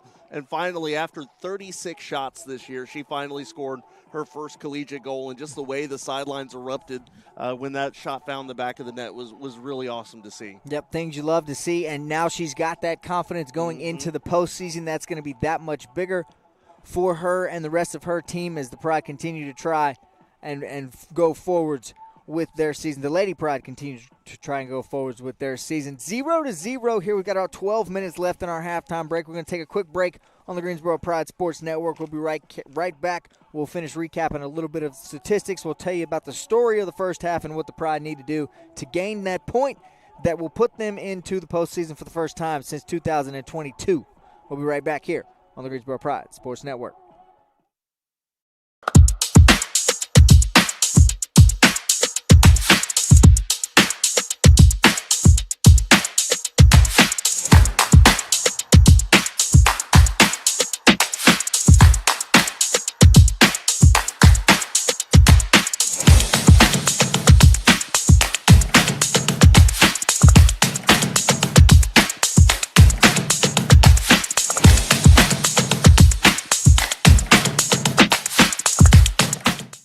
Every college athlete has a story to tell, and at Greensboro College, we believe no one is better equipped to tell those stories than the athletes themselves. On the Getting to Know podcast, you'll hear the who, what, when, where, why, and how of each college athlete's journey to Greensboro and how they became a member of the Pride. We talk on and off the field, influences, hobbies, goals, and what it means to be a member of the Pride. It's all on the Getting to Know podcast on Spotify and YouTube. I just really felt like I was a person, and they really cared about you, not only as like an athlete, but, as an individual as well. And so that was one of the things that led me here, honestly. The Getting to Know podcast from Greensboro College Athletics. We are one Pride, and these are our stories.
Taking a quick look at what else is going on today around the USA South as Greensboro College one soccer game in the books. Women's soccer with a 2-0 victory earlier today over North Carolina Wesleyan, and currently they have moved from 6th to 4th in the standings. Could drop back down to 5th today, depending on what else happens, or if things hold the way that they are right now. Methodist is leading against William Peace. Meredith and Salem are tied right now. If both Meredith and Methodist win, Greensboro could drop back to the 6th spot, but they will not drop any further. But right now, sitting in the 4th, and we'll just keep an eye on what else is going on the rest of that landscape today. As far as the men's side of things, Southern Virginia fell 3-0 against Pfeiffer earlier today, which was one of two parts of the ingredients that Greensboro needed. Again, needed a Southern Virginia loss and then also needed a point of any kind, which they were trying to take care of right now. Still to come today, Brevard and Mary Baldwin at 4:30, and that's what's that, an hour and 20 minutes or so from now, and then Methodist and William Peace in the nightcap today. So nothing else going on right now in men's soccer, but Greensboro knows what they have to do. They know what the situation is, and so right now it's all about taking care of business. And Vance, as you hop back on, I've not yet done the game stats. Do you want me to do that, or you want to go ahead? Hop take it in? All right, yes, yeah, we'll just keep going here. I do have one comment to make about them when you run through them, but sure. You'll get to the stat, and then I'll make the comment. Absolutely. All right, let's take a look at those numbers. First off, with your team stats, 7-2. The shots in favor of North Carolina Wesleyan. They lead shots on goal as well, 2-1. Interesting thing here for me, Vance, neither team has attempted a corner kick yet or has been awarded a corner so far. Fouls go 7-4 to North Carolina Wesleyan. Look at the individual numbers. Shot leader right now, Delos with 2 shots, one of them on goal. Roantree has 1 shot on goal, also a shot for post, 1 for McGinnis, and 1 for Fornebo, as well as Mudd. Westermark with 1 save on 1 opportunity. As for Greensboro, the 2 shots is pretty easy. Hermanson 1 shot on goal. Gustav Omen had a shot as well. Had a good look, unfortunately just not able to connect on it. And Alvaro Hermosa with 2 saves today. And that's pretty much a wrap on the first half numbers. Pretty straightforward statistically. The first half, it bears out that Wesleyan at times was the more aggressive team. And right now Greensboro just kind of feels like they're playing keep away more than anything. Yep, I was about to say stats reflective of the point we made during the first half, and here again at halftime, it felt like the Pride spent the majority of that half defending in their own end as opposed to trying to put some pressure offensively on the Bishops. The comment I wanted to make, you mentioned fouls there, 7-4 in favor of the Pride. I guess if you want to call that in favor, but 7-4, Bishops have more fouls than the Pride do, and that's been a clean game so far. But the 2 offsides penalties from Greensboro are what jumped out at me a little bit. One of those a bit questionable. Coach Weinshank did not like it at all very much, as it was called on Gustav Omen on what was going to be the Pride's best chance in the first half there. So the offsides are what jump off at me, ending what was going to be a good chance for the Pride, and then the second offside just a bit out of control there for Greensboro. 2-0 in terms of offsides penalties. So some good runs that as we've talked about for this Bishop team, showed some speed, but the Pride defense has done very well with the ball in their end, not allowing any goals, not allowing any shots to find the back of the net. Alvaro Hermosa has been a big part of that, as he has been all season. Yeah, absolutely. And, kind of same song, next verse for Hermosa and for Greensboro right now. And one of the big things I think for the Pride, they've done a decent job at it this year, is making adjustments at the break. And so I think this is kind of an opportunity now for them to kind of say, hey, this is what worked, this is what didn't. What kind of things can we do to try to relieve some of that pressure off of Hermosa in the second half? Absolutely. And that is going to be important here in the second half, as we have mentioned several times. The Pride chasing down just 1 point to make it into the postseason. That's going to be something to keep an eye on. How are they going to do that? What adjustments are they going to make? As you've talked about, Kendrick, they know they only need this 1 point. Is it going to come a time when not necessarily park the bus there? Obviously, I don't think they don't have a big goal lead, so that's not going to be the strategy. But is there going to be a time when Coach Weinshank and company do kind of become more content, become okay with the tie, take their point, move on to the postseason, get ready for Wednesday's final game? Well, yeah, I think that because this was a program that, has won 6 or 7 games over the last 3 years, and, you think big picture, the goal is make it to the playoffs, and however you do that is however you do that. So we'll kind of see how they play things out here in the second half, but still a lot. Excuse me, I was fighting off a sneeze here. But a lot of time still to go, and so if you're Greensboro, I think the important thing is take care of the ball and not commit turnovers on the short side. Play your game offensively, but don't turn the ball over on the short side of the pitch and allow Wesleyan to have easy opportunities. Yep. We've seen how talented this Battle and Bishop's team is. You cannot give them an opportunity. No, you cannot, and the Pride they've done a good job not turning the ball over a lot, especially on their end of the pitch, but they've also got to take advantage of some of the turnovers they've created on the other end of the pitch. Jalen King has been aggressive on defense.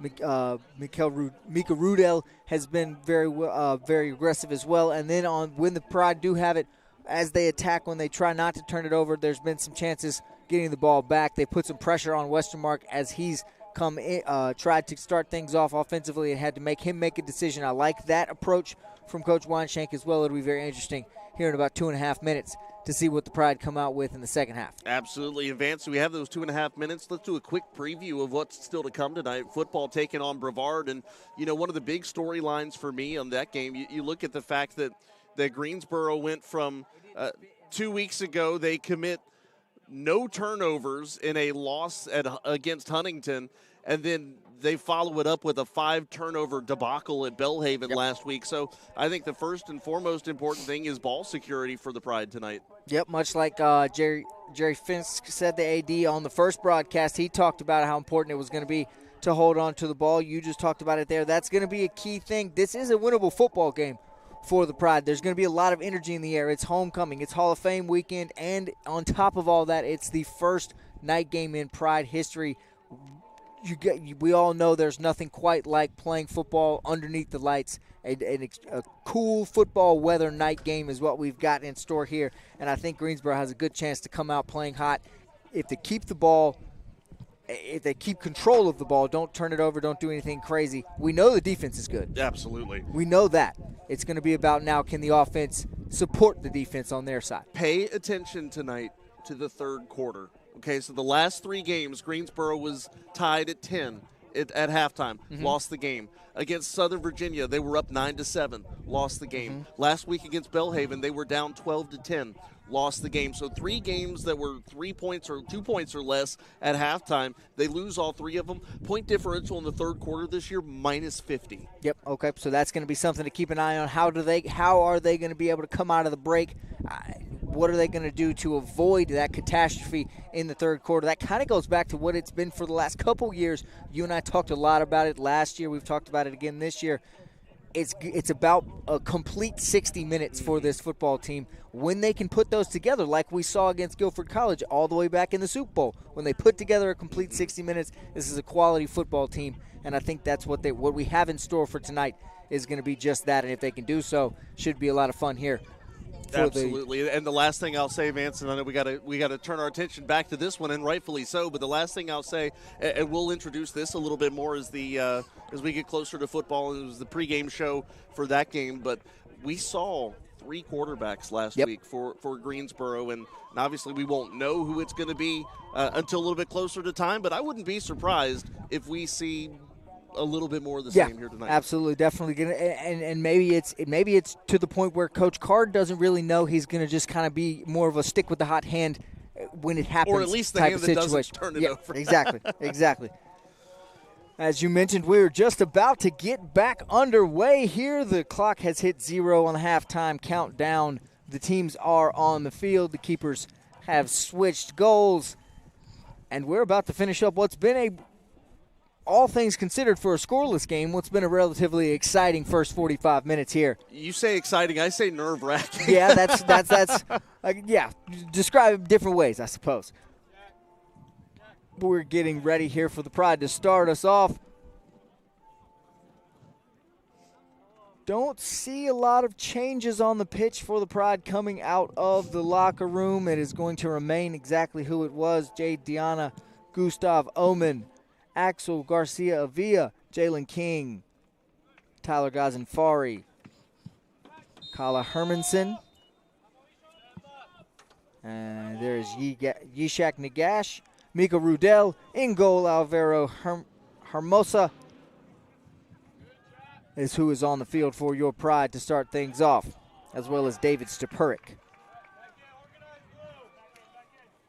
And there's Axel on the ground to start this second half off. That's going to result in a free kick for the Pride. And another foul to the Bishops. Which is their 8th. Yes, that's 8-2 the advantage now coming out of half. The Pride have played a relatively clean game in terms of fouls. Or 8-4, I'm sorry. In terms of fouls, they've played pretty well. Especially for how much they've had to be on defense so far here this afternoon. Hemington gets ready. He sends it into the box in the direction of the taller Deanna, but could not make anything happen as Westermark comes down with that one. You know, obviously Gustav Omen tall, Jade Deanna tall, and somehow Hemington sent it to the goalkeeper right in between the two. Yep. Now the Bishops push. Jack Mudd with it on his foot near the top of the box. He sends it back out to reset. Small clear out there by Ghazenfari as the Bishops will have to redo things here. Bishops clamoring for a foul. I believe they do get one there on Gustav Omen. Got a bit aggressive on his defensive approach.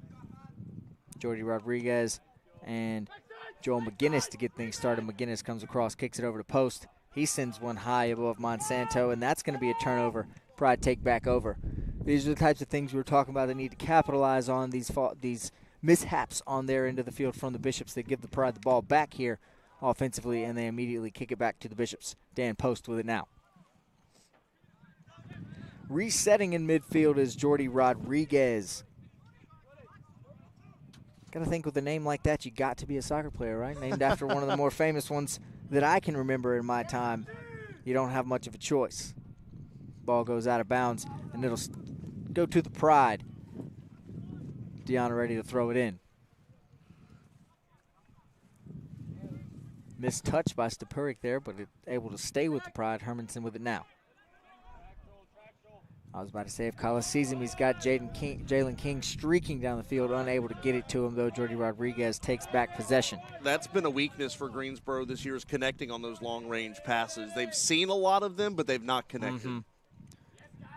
Hemington in a dog fight over there to maintain possession. That's going to be a foul on Garrett Simers as, once again, we got to wait till 6 before the football game starts, but a little bit physical there between Hemington and Simers. Hemington a little slow to get up on the far side of the field. He's started to get back up and now has gone back down, and still no medical from the official attention yet. Still awaiting exactly what the decision is going to be. Goalkeeper Hermosa and Ghazenfari are standing over there, or Stepuric are standing over there with Hemington, and now the official comes over to check on him. I think they're just going to say, play on.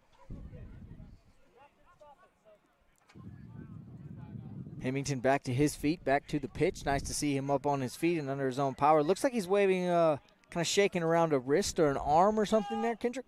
Yeah, we saw that happen in the women's game earlier today. Claire Friedlander landed weird after some contact, and she was shaking her hand out as well. Yep, and we know Jay Deanna's had some shoulder things going on. He's had some had a wrap on it here against Southern Virginia. He looks to be moving a lot better with that shoulder today, but it is something to keep an eye on.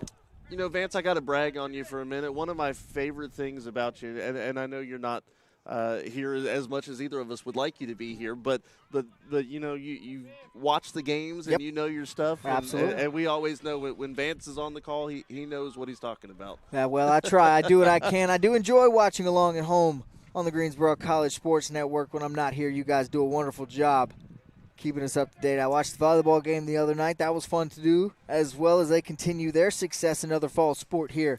Yeah, got it done against Greensboro Baldwin College, moving on to the yesterday. postseason. Yeah, got it done against MBU yesterday in another sweep, and that's 16 straight wins, a program record and counting. I was about to say, Coach Bozarth in his first year as well with the volleyball program. 2 first-year coaches here doing pretty well in the fall sports, with Coach Weinshank joining, and I think hoping to join the postseason ranks after the end of this one. I think the great thing about that, sorry for stepping on you there, but I think the great thing about it is the fact that, you know, granted, Mary Baldwin has had a tough year from a volleyball standpoint, but they got it done without Peyton Shiflett yesterday. load management day, and they said, hey, if we don't have to play Peyton, we're not going to, and they got it done without her yesterday. Yeah, and that's good. That's a very deep team over there as well. They can, even when she is playing, they can still shuffle her in and out, plug and play. Taylor Cody, Kelsey Brooks, Rokov at the net. There's a lot of depth for that volleyball team moving forward. They should have a very successful run through the postseason as well. Stepurich with it now. We get back to the pitch. Negash has it as the Pride look to make something happen on offense here. 39 minutes to go in this one. Deanna's got it. Tough defense over there from Calvo Rivera. And this one goes back to the Bishops. A clearance there. That's going to be a Pride throw on the far side. Negash will quickly get it in. Dangerous pass, though. Mika Rudell had to fight for it as Forneybo was charging hard towards that one. Okay, collision there. We've got some contact as Gazanfari tries to play defense. And Gareth Simers. Gareth Simers might be playing the wrong sport. That's a couple times. That's a couple times he's just sought the contact out. That's a strong safety right Yeah, I was there. about to say, the shoulder pads come later, buddy. Hermanson with it now, fighting over to Negash, who tries but cannot keep up with it. That's going to stay in the possession. And, you know, he Bishops. doesn't even lead with the head, No. so he's already got that I was part about to say, figured no out. targeting, no targeting fouls at all right now. Clean hits if we were playing that sport. Not in this The one. other football. Right, the other football. Not in this one per se. Hemington now. Gazanfari over to Rudell. The Pride desperately needing some offense here as they try once again to capture a point and move on to the postseason for the first time since 2022. Gazanfari tried to send one down the left side to Jalen King there. Jordy Rodriguez lets that one go out of bounds, and now Western Mark will start things back over for North Carolina Wesleyan. Yeah, it was a good look there trying to get to King, but Jalen just not able to outrun Rodriguez. Rodriguez tries to find a soft spot in the Pride defense, looked over in the direction of Diaz Elziardi, but could not get it to him. Rudell pokes it now. You know, a couple of times, you know, you talk about people get caught ball watching. In that situation, both teams got caught official watching, both of them looking to the officials for a call, and meanwhile the ball. Yeah, neither team really wanted to take possession of it at that point. Adrian Goldsberry about to check in here for Greensboro. Yes, we saw that duo come in the first half and put some pressure on the defensive side of the ball. So there, maybe that's what Coach Weinshank wants to do here. Go work offense through defense. Rodriguez now tries to find McGinnis down the right side. That one's poked away. It's out in no man's land right now. Monsanto gathers it for Wesleyan.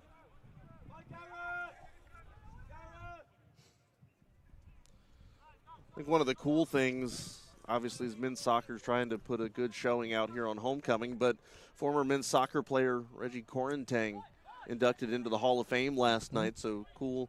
Again, a connection. We'll see at halftime at football. Those of the Hall of Fame class that could stay in town an extra day are going to be recognized at the half of the next game. Just another fun addition to the first night game in Pride Field history coming up a little bit later on after this one finishes. 36 minutes to go here in this game. Pride trying to capture a point and put themselves in the postseason, but a victory would be even better. Absolutely. And the reason I bring that up is Negash sends that one out of bounds. Reason I bring it up is saw the proverbial pellets come up on that slide tackle by Kale Hermanson a few moments ago. One of the comments that Corentang made last night, he said it was so special to see Pride Field again, even though it used to be on grass. Yeah, exactly. It used to be played on grass here. Well, if it was still grass, that would make days like today a whole lot harder with a lacrosse Sure practice would. at 7, a women's, men's, and football game. Women's soccer, men's soccer, and football that'd be game. in rough all on the shape. same- Yes, it would. Yes, it would. Rodriguez sends it in the direction of Simers, but can't make anything of it. Nice defense there by Mika Rudell, who gets the ball out of play. Gareth Seamers will kick it over to the side, and Joe McGinnis will throw it in. Men's basketball team behind us, they're all heading up the hill over there. Yep, getting ready. they've been getting ready, doing workouts. Their season not too far away now, just a couple of weeks before we get the winter sports started here at Greensboro College. Wrestling had an exhibition today. Women's basketball hosting Guilford Tech in an exhibition tomorrow. Very excited about Coach Fernandez in his second season and what he's going to bring to the table. He's excited too, I can tell you that. Coach McDuffie in his first official season as the head coach. I know we were all excited after he got the title of interim removed. Yeah, I know absolutely. We thought, I personally, after commentating a couple of basketball games last year when he did take over, you could tell the momentum. You could tell those guys were playing for him. They got behind Coach McDuffie. It was nice to see him get that head coach position. I think getting some extended playing time for guys like Jeremiah Howard too will go a long way. I cannot wait to watch Jeremiah. I told him that last weekend when I saw him, actually. I cannot wait to watch him play basketball. After this, I'll tell you a little story from practice a couple weeks ago. Jack Mudd trying to push it up the right side. Great defense by Gazenfari there. Gets it out. This may be the first corner kick of the day. I think that is exactly what we've got. Our first corner kick going to come to the Wesleyan Bishops now.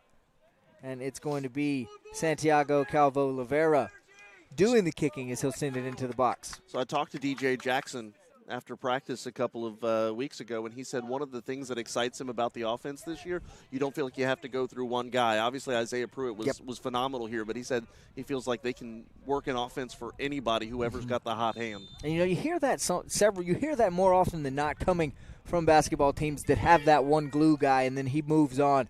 As this one's in the box now, Hermosa with a great save to in that threat from the Bishops. Back on the field comes Gareth Seamers for Wesleyan as the Pride try to hold possession here. Just haven't been able to do so. That's something we've talked about. They just can't keep the ball on their end of out of their end of the field defensively and push up onto the Bishops here as Jalen King looks to change that. Now one-on-one with McGinnis. Great defense there. Here comes Garcia Avila to try and keep the ball in the possession of the Pride.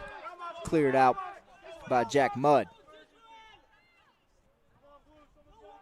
They have done a better job of keeping the pressure off of Hermosa here in the second half compared to the first half. They've spent a lot more time in the middle third, and I think all things considered, second half going about as well as you could have hoped. Yep. Good sign there as we mentioned earlier, Jade Deanna and his shoulder. He fell on that shoulder right there, hopped up with no grimace or complaints at all. He seems to be just fine, still moving around nicely as Monsanto tries to fire one in. Nice block by Nagash there. And now the Pride will try to push as Axel Garcia Avila's got the ball. He touched it too far out in front of him. Solitaire able to take it away. Just those runs this afternoon, Kendrick, the Pride just haven't been able to make one of them successfully yet. They've tried. They've had a chance at a couple. Just haven't really gotten anything in the box as the Bishops do. Here now McGinnis tries to cross one in. Ooh. Oh! Great punch save by Hermosa there as Diaz Elziardi had a chance on the cross from McGinnis but couldn't make anything happen, and then Hermosa did what Hermosa does, sent one out of there and denied the Bishops again. Wesleyan has a right and a left side opportunity. Here's another. Yep, Monsanto clamoring for a whistle, and none is given. That's going to be a goal kick for the Pride. Vance, I'm going to tell you, I'm surprised they didn't get Stupurik there. Shocked. I was going to say the same thing. Stupurik got a little handsy with Monsanto there, who had him beat. Looked kind of like he pulled him down from where I'm at, but I'm not complaining about the lack of whistle as we approach 30 minutes to go in this ball game. Edry, Goldsberry, and we're going to see Elkabus come in for the first time today as well for Greensboro as King, Garcia Avila, and Deanna check out. Edry and Goldsberry, as you mentioned, we saw them in the first half, first minutes for Elkabus.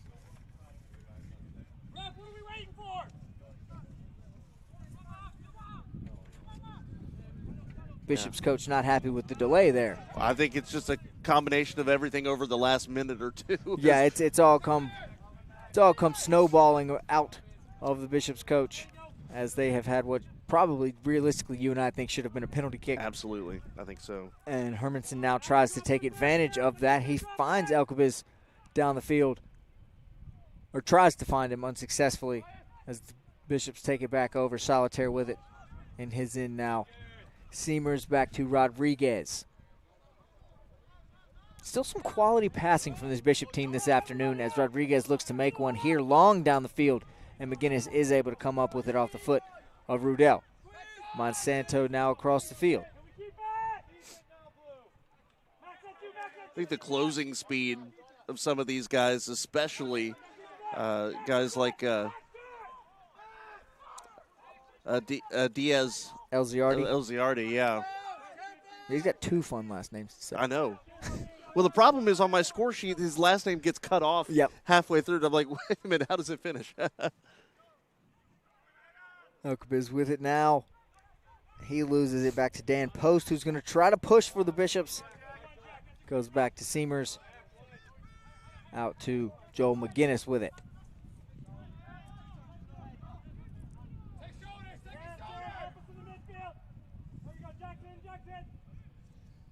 Saltua has it. Well, as much as momentum can shift in a 0-0 game, certainly feels like it's on the side of Wesleyan right now. Yep, it feels like the early goings of the first half when we were saying that that Greensboro was spending all their time defending as opposed to not being able to get any push, get any momentum on offense. This ball, for now 16 minutes into the first half or into the second half, it feels like it has been predominantly in the possession of Wesleyan on the Greensboro defensive side of the field. But ultimately, it doesn't matter. Does not. Where the momentum is, what matters is what the score. Yeah. Yep. And that sits at 0-0 still. I believe that's 28 minutes to go here now in the second half, as the Pride will have a throw from the far side in what is their best chance offensively so far here in the second half, deep in the Bishop zone. As Rudell will send it in now into the direction of Hermanson, but is headed out by Seamers. Touched a little far by Mika. He maintains possession for a second there. Now it's going to be off the foot of Hemington to Goldsberry. Back to Hemington. Can Gustav Oman get there? He wins the foot race. Goldsberry has it at the top now, trying to find Elkabiz on the way in, right towards the right post, just a bit out of the touch of either Hermanson or Elkabiz. They were both there for that one. Again, the best chance for the Pride so far this afternoon, not just in the second half. I don't think he missed the post by more than 2 inches there. Nope. That one starting to curl in towards the far post, and that's one of the things about Goldsberry, too. He missed the beginning of the year as he was kind of getting back from some stuff, and the speed and the dribbling ability of Elias Goldsberry this year, very impressive, especially from a freshman. Yep, McAloo and Roantree back in for the Bishops now, as Jordy Rodriguez will get things started, and the Pride will be back on defense. Diaz Elziardi tries to get a touch from Roantree. Diaz Elziardi back to Jack Mudd now. Out to McGinnis. Captain Dan Post sends it over to the left side now as Solitaire tries to get it inside to Calvo Oliveira. We talked about him in pregame a little bit. Haven't said his name very often since he's been on the pitch. He did not start today, but he's come in. He's been an important part of this Bishop team so far this year. Tried to get across inside there to Diaz Elziardi. Could not do so. Nice clear by the Pride. I don't think Diaz Elziardi expected that pass. It kind of hit him in the midsection. He almost keeled over. After the clearance by the Pride, it'll stay with the Bishops, but it'll be back across midfield now. Jordy Rodriguez sends it in, but it's knocked down by Eddie Hemington. Good D from the freshman there. Stepurik, Rudell. Some nice quick touches here. Just trying to open some sort of lane up as now Ghazenfari sends it down deeper into the Bishop zone, but it is out of bounds and going to stay with Wesleyan for possession. McGinnis ready to throw it in. 25 minutes on the clock now here in the second half.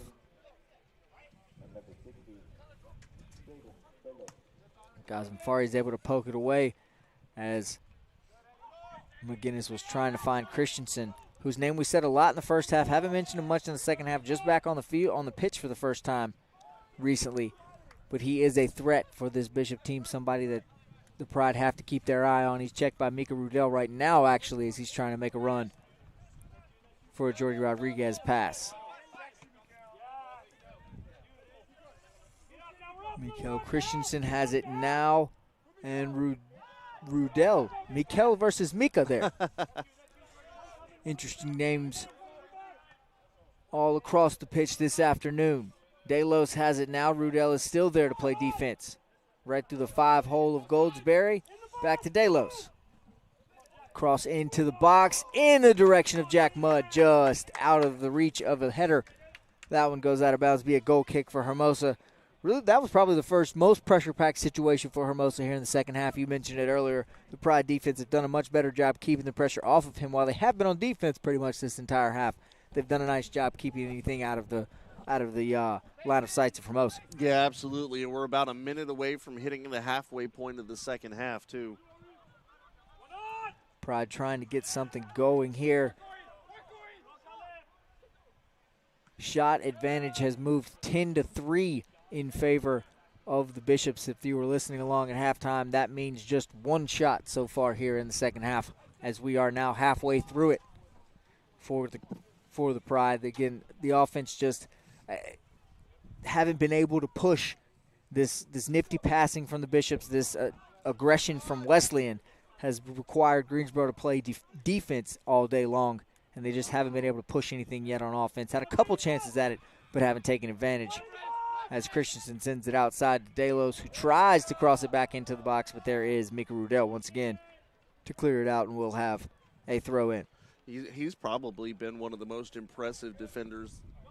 I think his defense has come a long way this year, but also the fact that, he had a stretch where he scored twice in 3 games, and you don't normally get a whole lot of that offensive production from your back line, and he's certainly been able to find a way to make it work right now. Yeah, a huge freshman bright spot for Sorey, somebody I've been very impressed with today, as we now see the Greensboro Pride football team coming out behind us as they get ready for their match tonight with Brevard. That ball goes out of bounds, going to turn it over to the Pride. Elkabis thought about throwing it in, but he'll leave it for Nagash to do. And the official says, back it on up a little bit, back it on up a little bit. That's fine. That bleeds seconds off the clock. I was about to say, take some time off the clock, It's gotten almost to the point now. I think we're still probably 4 or 5 minutes from it, but at some point soon we're going to have to ask that question you and I asked at halftime, Kendrick. Are they content with just settling with the tie here? I think really you kind of look at it and you say you're content with it, but you don't have to play that way. In the Correct, sense of 2 out of 3 results today get the job done. Yep. So you certainly try to score, absolutely, but at the least you can preserve what you have. Agreed. Christensen working on Nagash there. That ball's high in the air. Hermanson heads it out. But Dan Post is in the right spot. He sends one towards the goal, but it's going to be wide left. Not even a chance for Hermosa to save that one. He'll just gather it for a goal kick.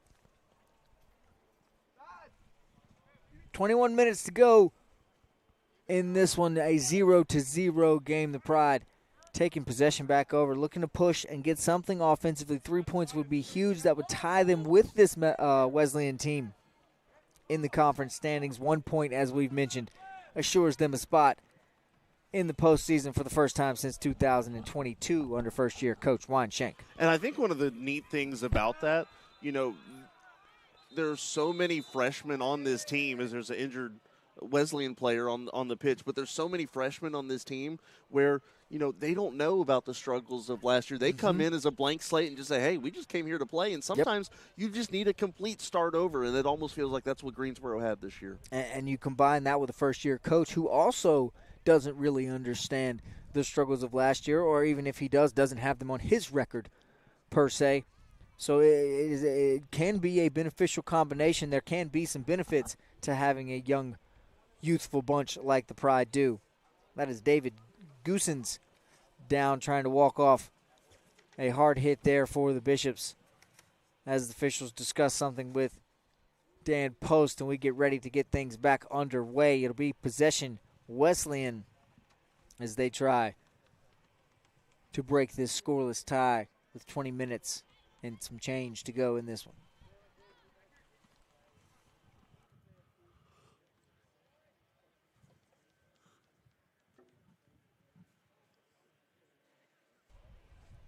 You know, every time we get through a little section where it's not breezy anymore, I go, oh, it's warm. I need to take my jacket off. Then the wind blows. Yep. I go, nope, leaving that on. No, you don't. Yeah, I wouldn't do that.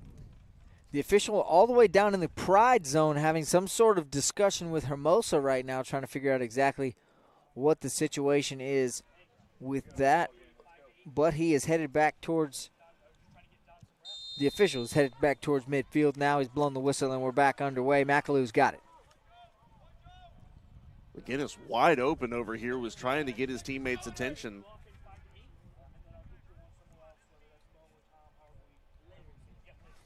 Goosen's with it. He looked good there. Looked healthy moving with the ball there after that brief stint falling down from injury. And that one came quickly to Mikael Christensen. More than a header, I think that one kind of hit him in the head as more as he hit it. Well, it almost looked like he and Mika Rudell butted heads as well. Thankfully, neither of them acted as if that was what happened, but certainly looked like it could have been much worse than it ended up being. Both players do seem to be all right after that, and Hermosa's ready to send it back into the Pride offensive zone as they'll try one more time to get something in the back of the net here. That one's over the head of Negash. Elkabiz is able to get the header.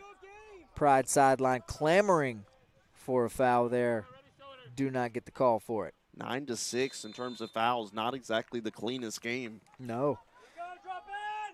Still just the 2 offsides penalties from the Pride in the first half. They've done, well, I guess it's partially come due to how much they've been on defense. But hard to be offsides when we don't have the ball. That's true. They've done a nice job staying on sides here in this second half. Gustav Omen with it. Eddie Hemington tries to find Elkabiz, who's running a foot race. Not going to get there. That's going to go on to the left foot of goalkeeper Westermark, who sends it towards McGinnis. Nice play there by Goldsberry to cut that off and clear it out.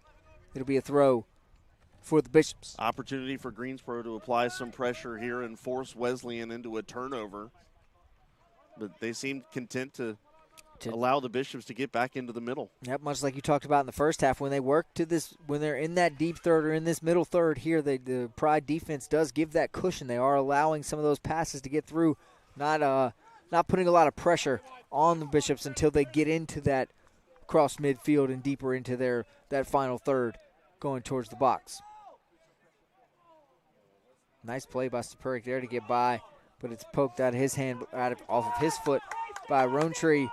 It'll stay with the Pride now. We're under 20 minutes to go here. Kendrick 18 and counting on the clock. Negash has it for the Pride. Hemington trying to keep it. Just haven't been able to sustain possession for very long, has this Greensboro team today. It's been a lot of quick touches, a lot of one guy has the ball, and then all of a sudden it's back in the possession of Wesleyan. Just no sustainability to possession to the offense here today from Greensboro, but it has not hurt them per se. Still a 0-0 tie in a game that is a grasp for an all-needed point. Just one between now and Wednesday sends this Pride soccer team into the postseason for the first time in 3 years. They have it now across midfield, but it is once again back in the possession of the Bishops.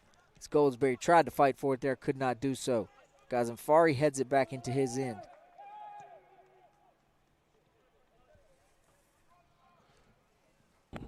So, interesting looking at the way the seeding and everything works. Obviously, if these two teams work to a tie today, they'll still be tied in the standings.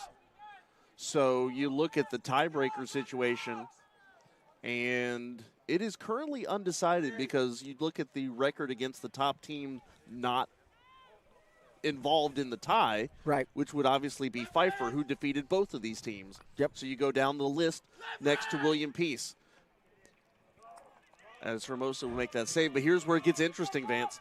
Peace defeated Wesleyan. Greensboro plays Peace on Wednesday in the season finale. So after this tie, that Peace game on Wednesday, despite getting, if they get a point here today and knowing they've clinched that postseason berth for seeding implications, yep. That's another game you got to come out now and I know you're always going to come out and give it your all, but that one now has a little extra meaning to it as well. Absolutely. And I think because of that, a lot of times teams talk about, hey, maybe you have an opportunity to rest some guys. They're not going to have that opportunity on not Wednesday. at all. Thankfully, it is a home game. Yep, that does help as Rudell sends it towards Gazenfari, who headed it into the zone. Omen unable to get there. That one didn't really go in the right direction towards him. But again, another chance for the Pride. Could not capitalize. 16 minutes to go now in this ball game. Alcabez with a nice defense there, but he was pushed down. No whistle. Twice he's been run over. And we still have no whistle we're playing on. Rudell's pushing the ball up the pitch for the Pride. He tries to send it towards Omen, but it was 4-on-1 in terms of Bishops versus Gustav Omen. So the ball does stay with Wesleyan. And we've got slow to get up guys on both teams. Elkabis, as well as I believe that's Goosens all the way across the field for the Bishops. Both of them involved in that last play. Omen's best chance of the day. He's got a free run at it. Rodriguez is chasing him down. He's going to get a chance. Finds the back of the net for the Pride. That's going to be a goal. Gustav Omen takes advantage of what is his best opportunity. And now with 15 minutes to go in this game, the Pride lead 1-0. And all the momentum is on the side of Greensboro. In this one, we've got Bishops with hands on knees, guys doubled over in disbelief. A fantastic poke off the right foot of Gustav Omen as he's able to win a foot race and just sneak one by Jacob Westermark, the keeper. Yeah, why settle for one when you can get 3 points? So Gustav Omen with his 9th goal of the year, and for the Pride today, obviously a situation where Gustav Omen puts him in a great spot. Absolutely. Something he's done, as you mentioned, now 9 times on the year. A fantastic season so far for the freshman Gustav Omen. I'll let you handle his hometown if you want to. I'm not going to try and pronounce it. I'm sorry. I said a fantastic freshman season from Gustav Omen. I'll let you handle his hometown if you want to, but I'm not going to try to pronounce that. All that matters is the masked man. Oh, from Gothenburg. Has scored a goal. Oh, that's not fair. He got the easy one. Trust me, folks, if you're looking at where some of these Pride players are from and their hometowns, I'm sure they're wonderful places, but they are very hard for someone like me to pronounce. 1-0 Pride lead now, 15 minutes and 15 seconds to go here in this one. We're going to get back underway. And now, Vance, they put Jalen King in for Gustav Omen, and obviously, remember, he's recovering from that facial injury, so now without the need to score, would it be nice to score again? Sure, but without the need, you can afford to take him out for a little bit. And now we get into that, what I was talking a little bit about at halftime, that park the bus mentality. I know the Greensboro hasn't really possessed the ball enough to do that here in this second half, but it could be something to consider as this one gets cleared out in the direction of Jay Deanna, who is down there all alone fighting for it. Jordy Rodriguez wins the battle. And now Gazenfari sends it back, but if Deanna's not careful, he'll get caught off sides into the hands of Westermark, and we'll start over with a Bishop possession. I don't know that you can afford to get too complacent, though, with how aggressive we've seen this North Carolina Wesleyan offense this year. I completely agree. Or this afternoon, not this year. And they have since the goal a few moments ago, they have not shown any signs of letting up in terms of aggression. That one was dangerous, just out of the reach of Tom Roantree there. As Hermosa will kick it away, you got to think he's going to put everything he's got into this one, trying to keep as much of this rest of this game as possible on the Pride's end of the field offensively. And I was wrong. Short clearance to Gazenfari right outside the box. Here comes Jalen King now. Tried one touching it out to Eddie Hemington, but that's on the feet of McAloo now. Gazenfari wins the possession back for the Pride. Poked over to Hemington. A lot of quick touches there in this corner right below us on the near side of the field here as Solitaire slips and falls. They're going to try. I think they're going to call that a foul on Jay Deanna, and he didn't even touch Solitaire. We got a tackle on this end of the – I've seen a football game to my right side here in the last few minutes, and you can hear the Methodist coaching staff, Coach Mark Bowman and company, feel the same way we do. Can't really believe they called that one on Jade, but not some of these down here in the box, especially from earlier. Pride definitely got away with one. Both teams unhappy with the officiating, and quite frankly, I think both teams have good reasoning. No, I could completely agree. David Stupurridge probably owes these officials a thank you at the end of this game for a missed call earlier. And the officials, in turn, probably owe Jade dinner. Could not agree more there. This one trickles out of bounds off the foot of Christensen. We're going to have some subs for the Bishops. Monsanto comes back on the pitch for David Goosens. For Wesleyan, no changes at the moment for the Pride. Jalen King stays on the field. And like you said, Kendrick, we may have seen the last of Gustav Omen today with now 12 minutes and some change left in this one, and he tries to recover. And I'll tell you, Greensboro's bench unhappy about the clock stoppage there. They're not sure why the clock needed to be stopped there, and giving the Bishops some extra time. Yep, Rodriguez with it now, fakes out Deanna, tries to send it in, a header off of Christensen's left side, just a bit wide. Wesleyan maintains possession. This one sent in, kicked out by Rudell. Good footwork there by Edry. Jalen King with it now, needing a clearance for the Pride, can't do so. McAloo's got it. A little bit of a tango there with Edry as they got tied up together, and now Goldsberry finally gets the much-needed clearance for the Pride, sends this one away. That was some dangerous opportunities there for the Bishops. The Greensboro was, in some ways, fortunate to survive. Yes, Christensen just missed the goal off the header there, just a bit wide past the right post. And now Monsanto tries to run. Jalen King cuts it off nicely, though. King did not take the clearance. He's going to keep it on his feet.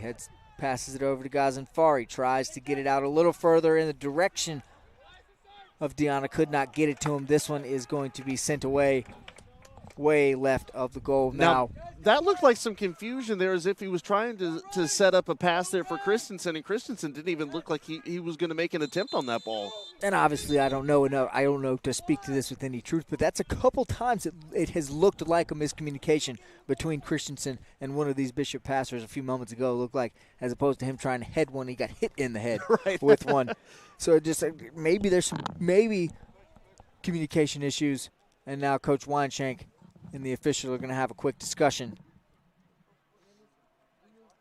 especially in reference what it appears to Coach Weinshank's disagreement with some of this official's decisions. Clock is stopped in this situation. 11 minutes and 4 seconds to go in this ball game. Your Pride lead 1-0 on a Gustav Omen goal that came a few moments ago here in this second half. The coach has been given a warning for pleading his case on some calls. Now, I would be in agreement with him trying to plead his case on some of those calls. I think Bishop's coach Mark Bowman would also be in agreement as he's tried to plead his case on a few of his own calls. Neither coaching staff seems overly impressed with the performance of this officiating crew so far here this afternoon. I think both of them have a legitimate case today, too. I agree. There's another foul right there on the Bishops. That's going to be a free kick here.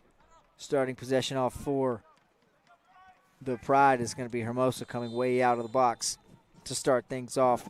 Got to think this is going to be an attempt to just send it deeper into the zone and make the Bishops try and get it back on the Pride side of the field. That's exactly what Hermosa does, sends that as far as he can, keeping it in bounds. And now Solitaire kicks it. Hermanson with it.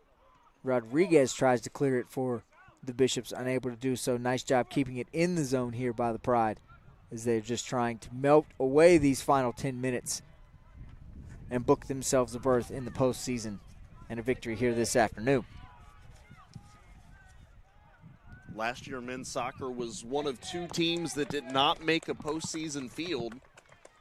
They certainly say we don't want to be one of two again this year. About to say doing everything they can to change that here this afternoon. Just 9 minutes and 35 seconds away from doing so and booking themselves a trip to the USA South Conference Tournament. Seeding not official yet, still a chance that they could have a seeding game or some seeding implications in a game on Wednesday night against William Peace. But we've got to finish this one first. 9:17 to go now. Jordy Rodriguez moving the ball up the field for the Bishops.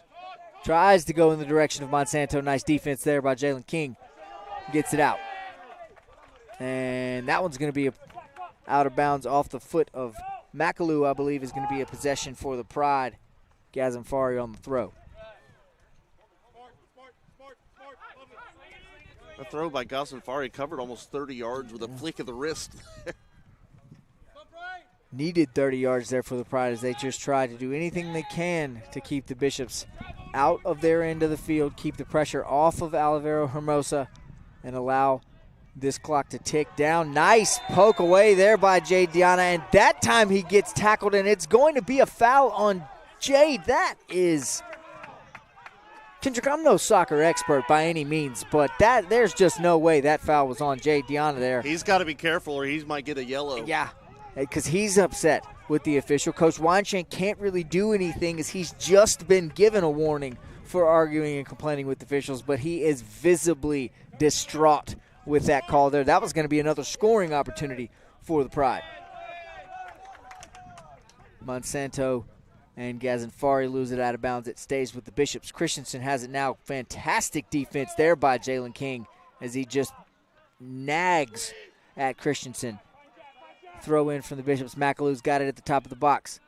Outside, back into McAloo. Unsuccessful pass there from Jack Mudd. Yeah, good give and go opportunity there for North Carolina Wesleyan, just not able to finish it.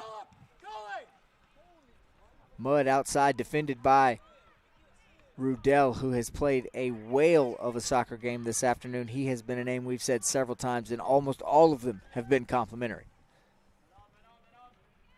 Gazanfari with a fantastic header back out towards midfield. Jordy Rodriguez with it, as well as Felix Axelson. Rodriguez kicking it way across the field into Delos on the left side. 7 minutes to go. Negash marks him. This one finds the back of the net on a rip job off the foot of Jack Mudd. An absolute missile to the back of the net. An unexpected shot. No one, us included in the booth, expected that shot to come off the foot of Jack Mudd, but he saw an opportunity, fired it in that direction, and just past the outstretched arms of Alvaro Hermosa. This one's tied back up, 1-1 now, 7 minutes and 1 second. As you said it, Kendrick, that one hit the back of the net. Yeah, you could kind of sense that one was right around the corner all game long. They've been attacking Hermosa, who now is having some words with the official again, but you know, for Greensboro here, all is not lost. You've got to make sure you can mentally rebound here in the final 7 minutes and 1 second here. Yeah. The last thing you want to do is to make a mental mistake here and give up a second goal. Yep. And you could feel the pressure ramp up from Wesleyan once Greensboro scored once it became 1-0, and they had been pressuring the Pride all second half. As we've said, just because Greensboro had that 1-0 lead did not mean they had the ball very much in terms of possession and in their end of the pitch for very much time here in this second half, as Wesleyan has spent a lot of time on the Greensboro end, and now they reap the rewards of that, tying this game up 1-1, 7 minutes to go here. We're back underway. Yes, Pride going to have to try now to maintain this tie as Jade Diana looks to work the ball towards the Wesleyan goal there. Hermanson comes back and takes it from McAloo. Outside to Jalen King. Back off of his foot, tried to go in the direction. Yeah, shots go 12-4 for Wesleyan right now. Mm-hmm.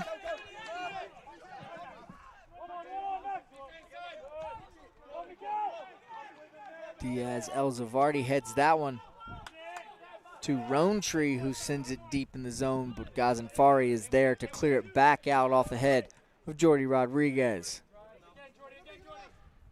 Jalen King fights with Rodriguez, trying to get to it. And we're going to get a foul on Rodriguez. Well, this may be the situation, Vance, where you say maybe you do want to play for the tie Yeah, here a little bit. I was about to say now I think we're into it. We're almost under 6 minutes to go. Both teams have scored. You've seen what happens when Wesleyan really ramps up that pressure. It may not be the worst case scenario to just be all right with this tie here. Now this could be big though. You got a good opportunity just outside of your offensive zone. And a free kick on the way from Hemington. Jay Deanna's in there with all of his height. This one's sent in by Hemington in the direction of Rudell and Stepurich, though. But here comes Diaz El Zavardi on the run. Nigash, Gazinfari chasing down Delos. Out comes Hermosa. That one trickles into the back of the net. A fantastic opportunity capitalized on by Jaden Delos.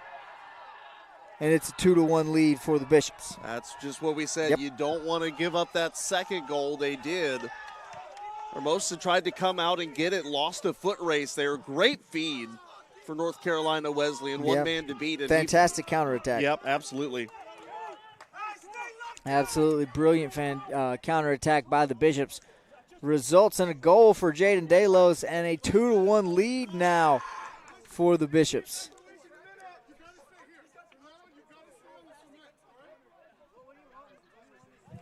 And some disgruntled faces and attitudes on this Pride sideline right now. Jade Deanna is very upset about something. The coaching staff not pleased, but obviously Coach Weinstein can't do much in terms of talking to these officials. He's just recently been given a warning, and there's going to be Diaz El Zavardi picking up a foul. I believe we're reaching into the pocket for a yellow card. And you know what? He owned it. He put his hand up and said, absolutely. Yeah, so, he knew it right away. Not going to try and argue it, not going to fight it there.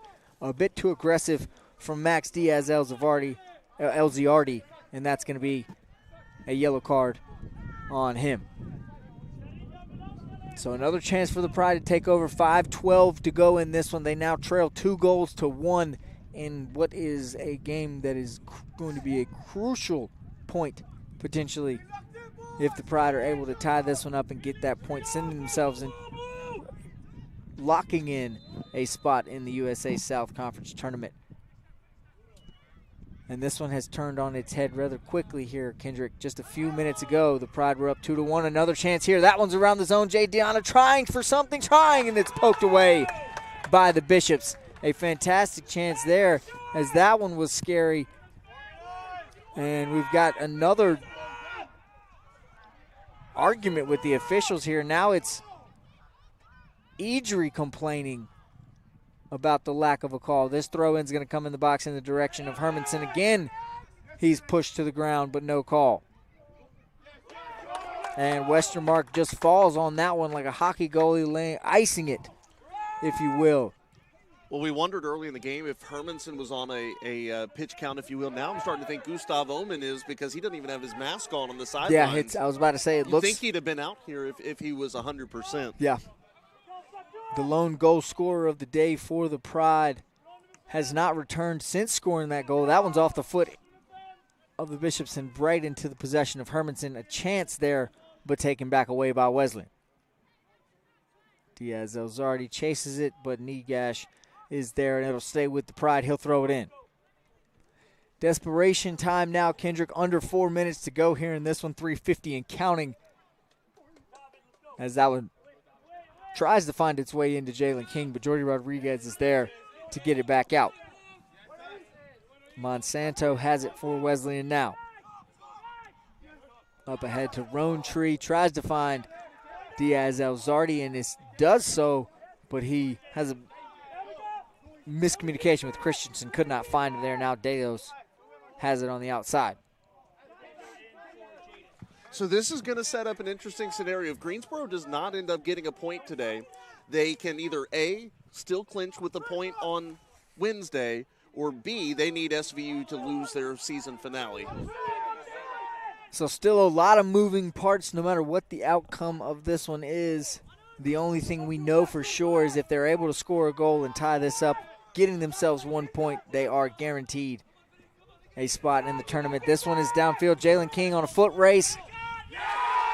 Dan Post able to clear that one over into Haynes Gymnasium. I was about to say, kicked it on Haynes Gymnasium. A thunderfoot there from Dan Post as he did everything he could to get that one as far away from the pitch as he could. Be a throw in for the Pride now.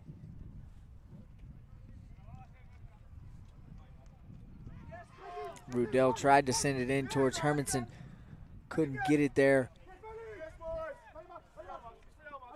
And Axelson sends it out for the Bishops. Gazanfari is there.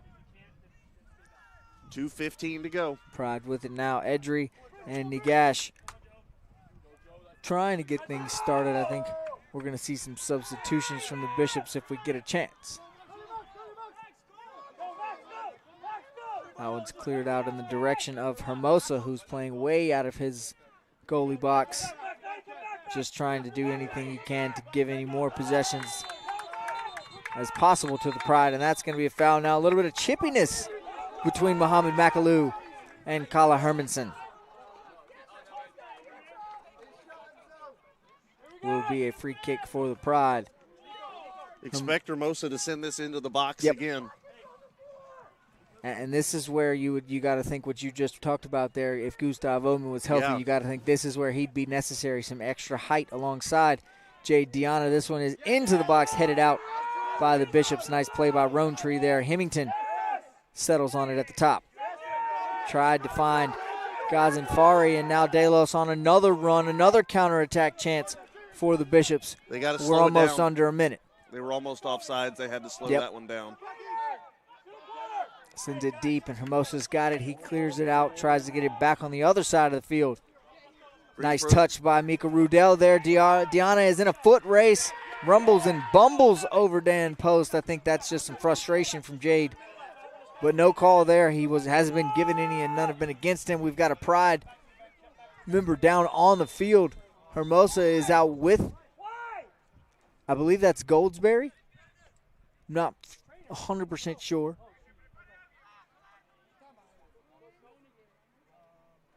But we're going to have a stoppage with 42 seconds to go in this one. Like I said, I think that is Elias Goldsberry down on the field for the Pride. However, Hermosa's checking him out. The trainer is on the way now. Looks like Max Hall about to check in. Sorry if you said that already. No, I did not. I did not. A lot of moving parts here in the last 30 seconds. A lot going on here in the last minute of this ball game. We're under a minute now, 42 seconds to go. Once we get back underway, hopefully Elias Goldsberry is all right. Like I said, the training staff is out there checking on him now. Gustav Oman starting to walk back to the middle. He's just put his mask back on. He's put his mask back on, headed back this direction. He's taking off his penny. He is going to check back in, as a matter of fact, to finish this one off. Maybe he had a conversation with Coach Weinshank that says, you know what, I am good to go. And I think that's because, it was going to be Max Hall coming in, and now it's going to be Oman instead of Hall. And think about the highlight reel that could be him walking over to the sideline, just masking back up for coming in. Oh, yeah. Get that in slow motion. Exactly, exactly. The masked man does it again. Oman will indeed check back in for Greensboro. As Superman, how about Oman? There you go. And Elias Goldsberry able to walk off the field under his own power. Good to see that there. A bit slowly, obviously in some discomfort and some pain there, but nice to see the young fellow walking off the field unaided by anyone else. So a throw from the corner for the Pride now will go in the direction of Hermanson. Delos sends it out, but Rudell's there to get it back towards the goal for Greensboro in that direction. Negash and Stepurik tries to get it back into the zone for Greensboro. King looks for a header in the direction of Oman. We've got a whistle and a foul on the Bishops now with 18 seconds to go, 17-16 on the clock. We're counting down. The Pride are desperately trying to get something done, but I don't know what's going on. There's a lot of confusion. The ball is just over on the sidelines. There's 7 seconds to go. Deanna's going to take a free kick off the back of Makalou, Hermanson tried to send it in the direction. Everybody is upset. The clock has hit 0. Wesleyan's on the field thinking they won. Half of the Greensboro coaching staff is furious. There's some players trying to get some discussions with the ref, Kendrick. This is chaos at the end of this one.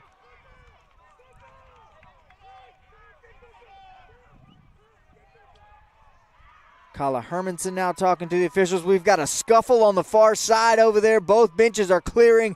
This is not exactly the way you wanted things to end up here. Oh, no, this is bad. Yes, it is. It's getting ugly over there towards the far sideline.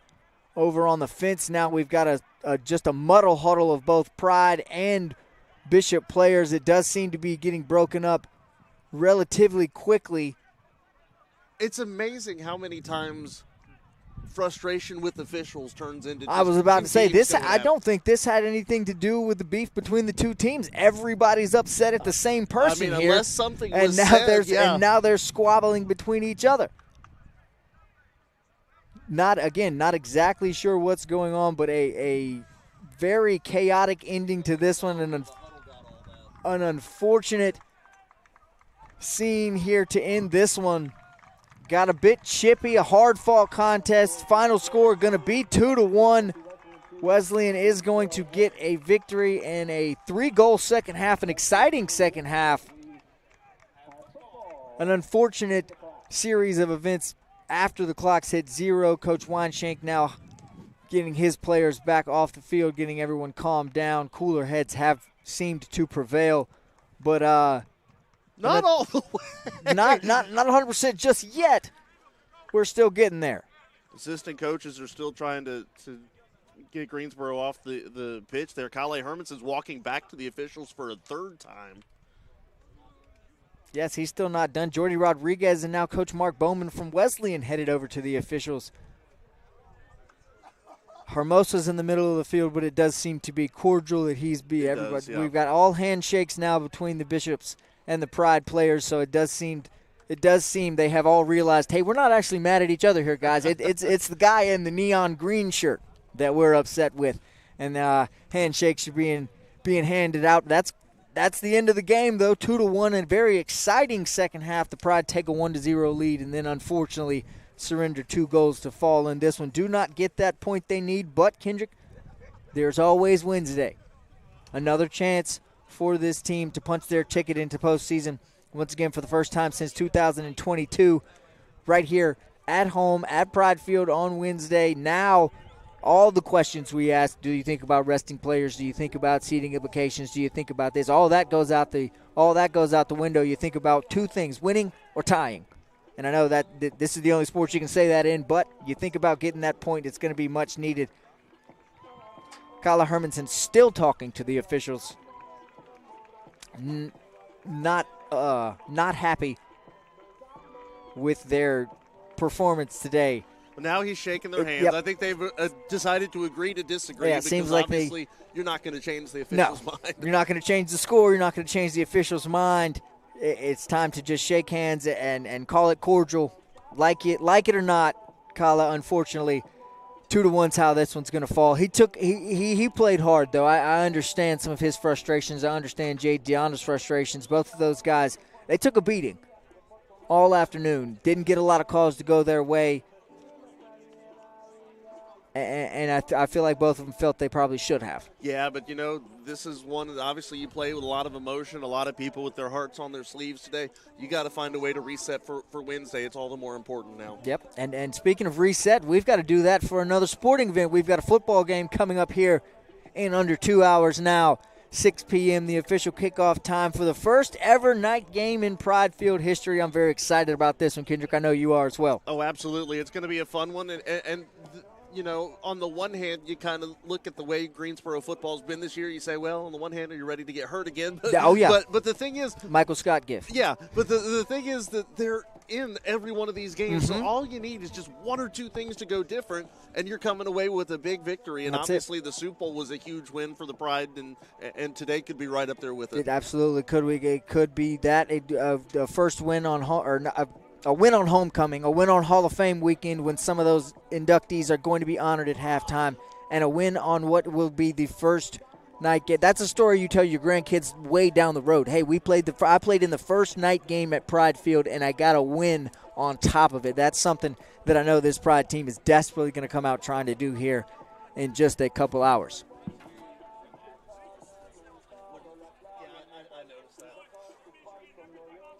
Yeah, absolutely. And, I think that regardless of what happens today, this has been a great homecoming so far, and 2 really competitive soccer games, and hopefully football can make it 3 for 3 in that category. Yep. Pride women get a 2-0 victory in game 1. Unfortunately, the Pride men fall 2-1 after surrendering 2 goals and a 3-goal second half, an exciting second half, a contentious ending there between both teams as the officials did not necessarily please either coaching staff, and that resulted in, I think, the teams getting mad at each other when they had their anger pointed in the wrong direction. But that is going to do it for this game here. Kendrick, you've got the pregame information for the football coming up? Yeah, so assuming we are still on pace for a 6 p.m. start time, pregame show is going to begin at 5:40. A little extra 5 minutes there for you as we break it down. Brevard and Greensboro College Pride looking for their 2nd win of the year. More importantly, looking for a big win here at homecoming. The tailgaters have come out in force today. You can see them, you can smell them, you can hear them, and we're looking forward to the atmosphere here tonight. It's going to be electric. Absolutely, can't wait for that one. Thank you, as always, for joining us on the Greensboro College Sports Network. We'll be right back, as Kendrick said, about 5:40 going live for the football game. Should be a very exciting matchup between Brevard and your Greensboro College Pride. Once again, the Greensboro College Sports Network. And we're off.